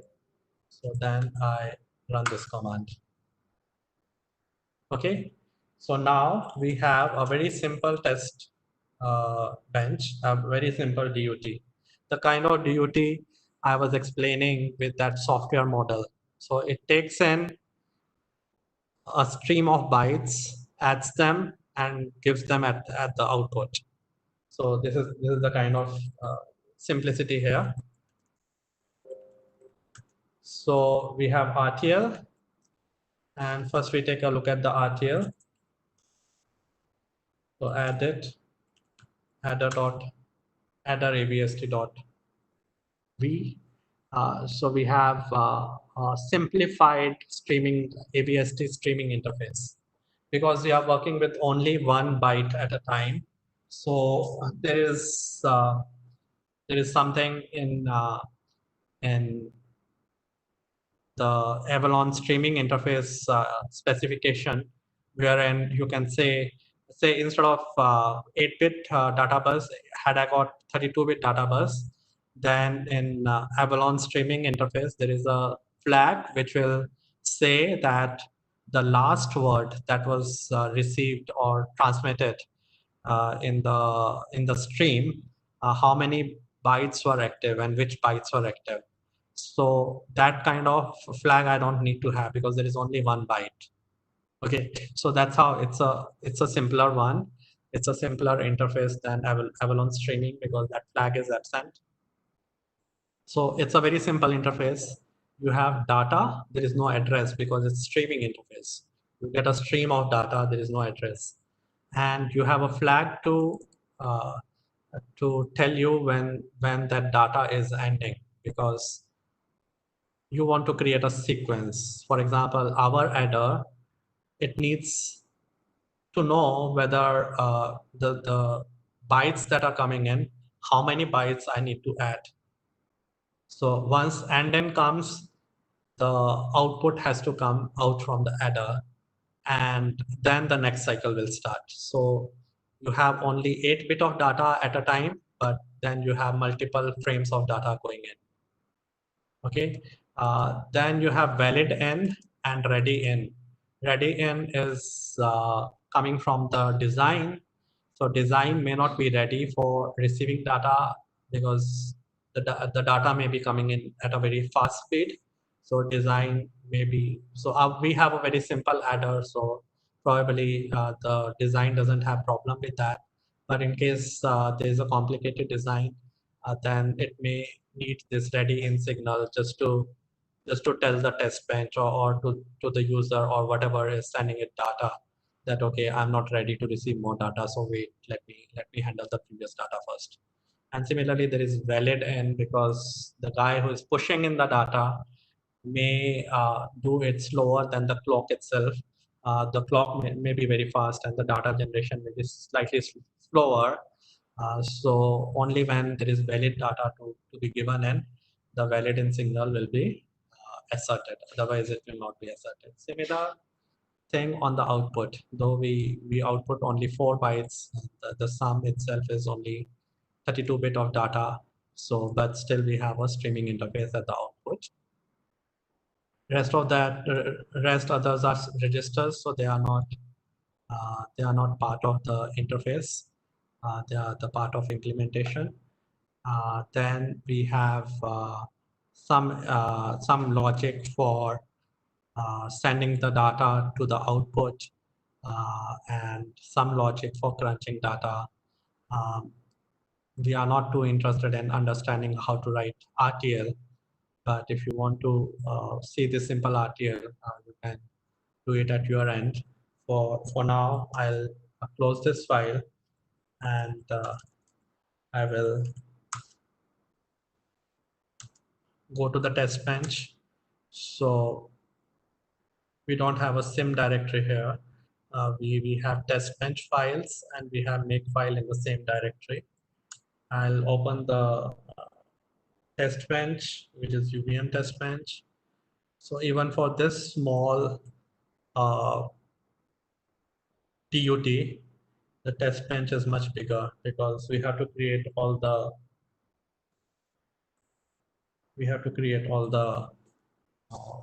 UVM components and everything. So this kind of code is mostly called boilerplate code because there's hardly any functionality. There are different components which need to be attached together, driver with the sequencer with the test case, and then the monitors. So most of the code deals with that. Uh, the stuff you see here, over here, they are instantiations of monitors. There'll be a monitor on the input side, there'll be a monitor on the output side. Then there are drivers, okay? And then there is a scoreboard, and all this makes an agent.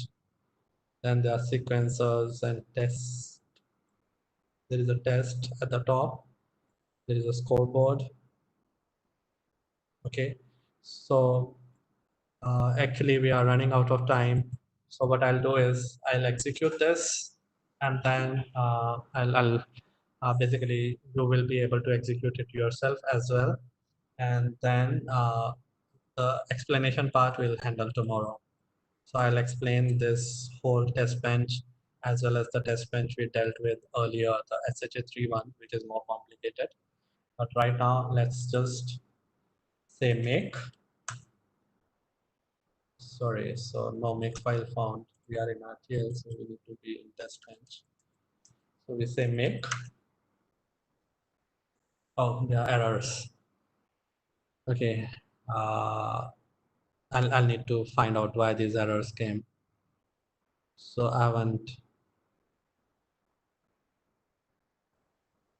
Give me a second. My bad. I didn't try this out before sharing it. Actually, it used to run, but probably ran object X. Okay, I'll amend this and I'll upload it on the uh, on GitHub again. But right now there seems to be something to do with some lesser used part of the library. Okay, so let me amend this and I'll upload it again. Probably it's a problem in the embedded UVM binaries. So I'll probably give a beta 6 release. Let me check. I tried it on SHA3 today morning, so everything was fine. So I put it there, but there seems to be some problem here. Okay, tomorrow we'll also have a test at the end of the session. But today that's it. If you have any issues, if you have any questions, we'll deal with those questions on WhatsApp, but still better on the forum. So I'll create uh, a section on the forum for this workshop, and there we will be able to have questions. So there's a lot of work I need to complete. Okay.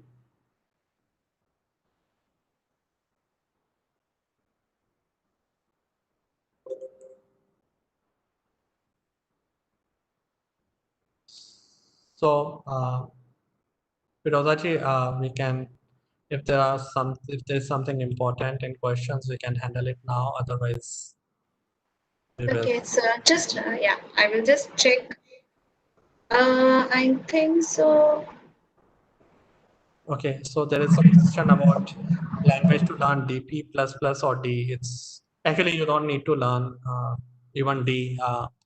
The parts of D we'll be using, they are very intuitive. So we don't need to learn much about it. So we are learning UVM and we'll focus on UVM. But if you are interested, you can learn D, not DP++. Then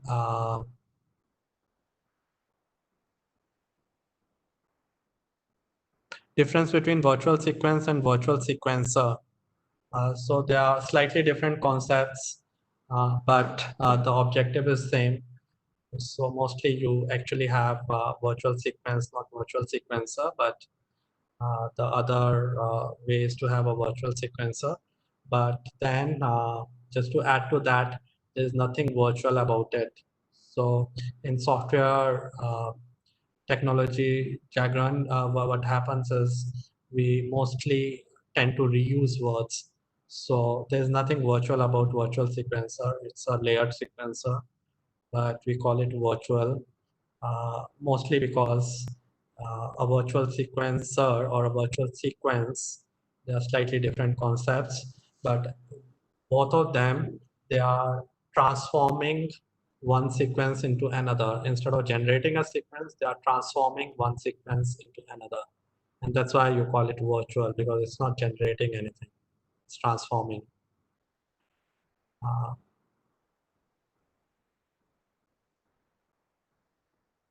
okay, Ritesh, thank you for basically answering a lot of questions. Okay. Sir, can I make one small announcement? Yeah, sure. Go ahead. Yeah. Actually, all the coordinators are requested to please pass the information to the participants, because before the session, in the first half of the session, the attendance was 356 people were joined, but after the break, there are only hardly 120 to 130 participants joined. So I request them all to please note, as well as the coordinator, I request you to please pass the information that the Attendance for the morning and the evening sessions will be maintained separately. So there is no way, because if the hands-on they are not performing, then they will not be able to understand and implement the concept. The purpose of the faculty development program will not be served. We are here to give you knowledge and we want you to implement the same. If you are just sitting here just to get the certificate, this is not our purpose. I request you all to please note and please be attentive in this session, because we can see how many people are attending the session. There is a provision to check also. So this is my humble request to all of you as well as to all the coordinators to please instruct the participant to be attentive. Else the purpose will not be served. So this is a small announcement, and the second announcement will be that tomorrow we will be having the MCQ. All the instructions will be given to you in the drive. I will request you all to please go through the instructions properly and be present for the MCQ tomorrow. So thank you. Okay, so I'll take a couple of questions which have been asked. So one of the questions is, what's the difference between simulation, acceleration, hardware acceleration, emulation, and prototyping? Emulation is generally done on, like, as in the verification emulation. So that kind of emulation is done on big platforms, which are like Veloce or Palladium. So that's the mainstream how emulation can be done. It's also, in a way, hardware acceleration of simulation. Hardware acceleration, as it is the mostly based on FPGA based acceleration. And simulation acceleration, again, it could vary. Like Veloce kind of platforms basically use processor to accelerate simulation, but there could be other ways. Like simulation acceleration could be via multi-core. And prototyping is when you create your own FPGA boards, and on your own FPGA boards, you are mapping the design. Or you take, recently, Intel has come up with a very big FPGA. So you don't need to create a board. So board usually you create when you want to map your design into multiple FPGAs, because FPGAs were not big enough to handle many designs. But these days there are very big FPGAs available, which sometimes are big enough for mapping the whole SoC into one FPGA. So SoC may not be very big all the time. So medium-sized SoC can be handled on one FPGA, that kind of FPGA Intel is creating. So sometimes you can just buy that kit from Intel and map your whole design on the FPGA and be done with prototyping. Is embedded UVM used in industry? We actually we are talking to a couple of people for its usage, but as I said, embedded UVM is more a part of open source hardware ecosystem. So, and industry is slow in adopting open source. So at this point, not in the industry, but we are part of the open source ecosystem. We request you to provide step-by-step procedure. I'll do that today. And lab sessions, I'll provide a write-up, a small write-up, and share it on Google Drive today itself. And then I'll create, I'll make sure that AVST adder also works, because it had a little problem. And then there's a problem with somebody who is saying he doesn't have Icarus Verilog installed. So I already told you it's either through Yum or through APT, depending on whether you are on CentOS or on Ubuntu. You'll be able to install it. Ubuntu is preferable because for that reason itself. On CentOS, a lot of packages will be lying on the internet, and then you'll have to add repositories. Ubuntu has a very strong repository, and GTK Wave, Icarus Verilog, and a lot of tools are available by default. Then there's somebody who is saying when he tries to run a VMM SHA3, it failed to open using DL open. Okay, that I'll have to take a look at why that is happening. So probably it's a problem with the Keras Verilog trying to open the test bench, which is available as a dynamic library. So I'll have to see what the problem is. So you can talk to me over WhatsApp and I'll try to help you. Uh, do we both do we have both test bench and DUT in hardware during emulation? During emulation, we have the DUT in hardware. Test bench, only the BFM part. The rest of the test bench cannot be in emulation. So that's what, if you are using a commercial tool, they'll tell you they are putting the part of the test bench in emulation. It's a very little part. So it's only the BFM. The most of the test benches cannot ever be put on emulation. In my laptop, VirtualBox is not installing. After installation, when I'm opening, it's showing failure. What do I do for Linux? Which one I have to download? And for embedded UVM, which one I have to download now?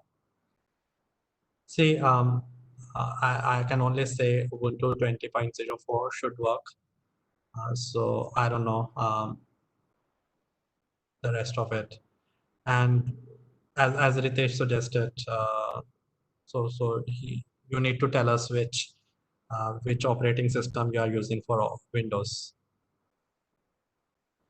Is it necessary for those who are good at UVM should learn EUVM as well? It's your choice. That we will be talking about object orientism and other stuff. So we are actually learning UVM. Only a little bit of it is embedded UVM flavor, but the idea is to learn UVM irrespective of whether it's system Verilog or embedded. So this workshop is about UVM rather than so much about which flavor. CentOS can be alternative to Ubuntu for this course. It can be, but I mean, if for example you face problems installing GTK Wave on CentOS, I will not be able to help.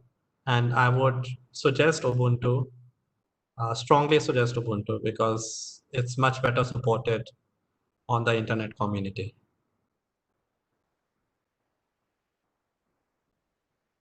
What is meant by Oracle VM VirtualBox? Oracle is the company which created VirtualBox, and that's it. So basically, it creates a virtual environment for you in which you can run Linux on top of Windows or vice versa. So a lot of questions people are asking, it's better to ask them on Google. You will get very detailed. So for example, if you want to learn about VM VirtualBox, Oracle VM VirtualBox, just consult Google.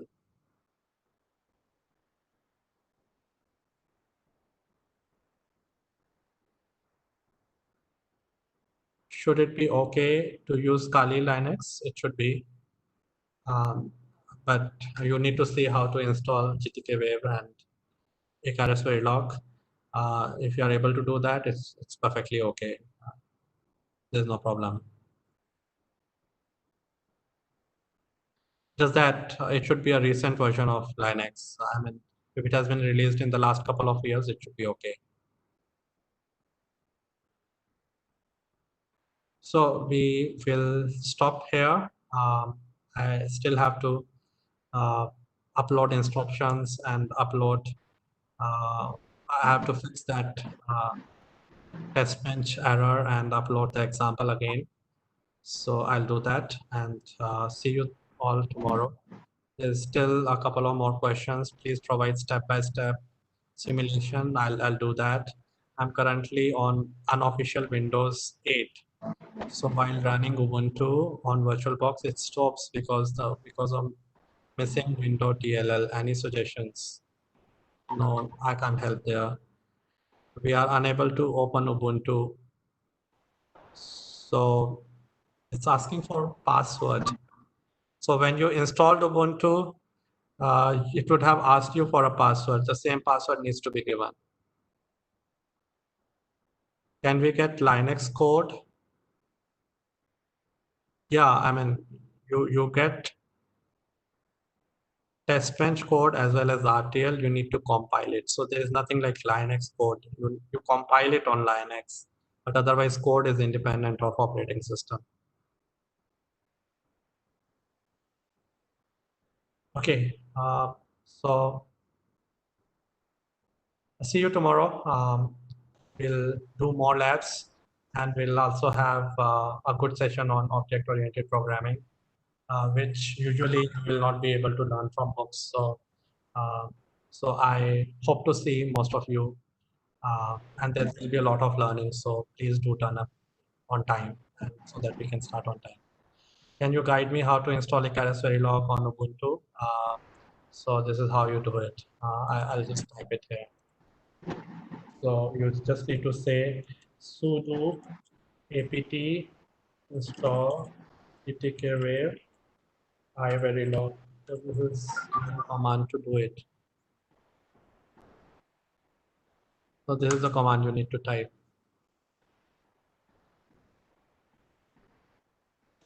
But yeah, I have shared the link also where there is a step-by-step installation guide in online. It's available. All right. Thanks a lot.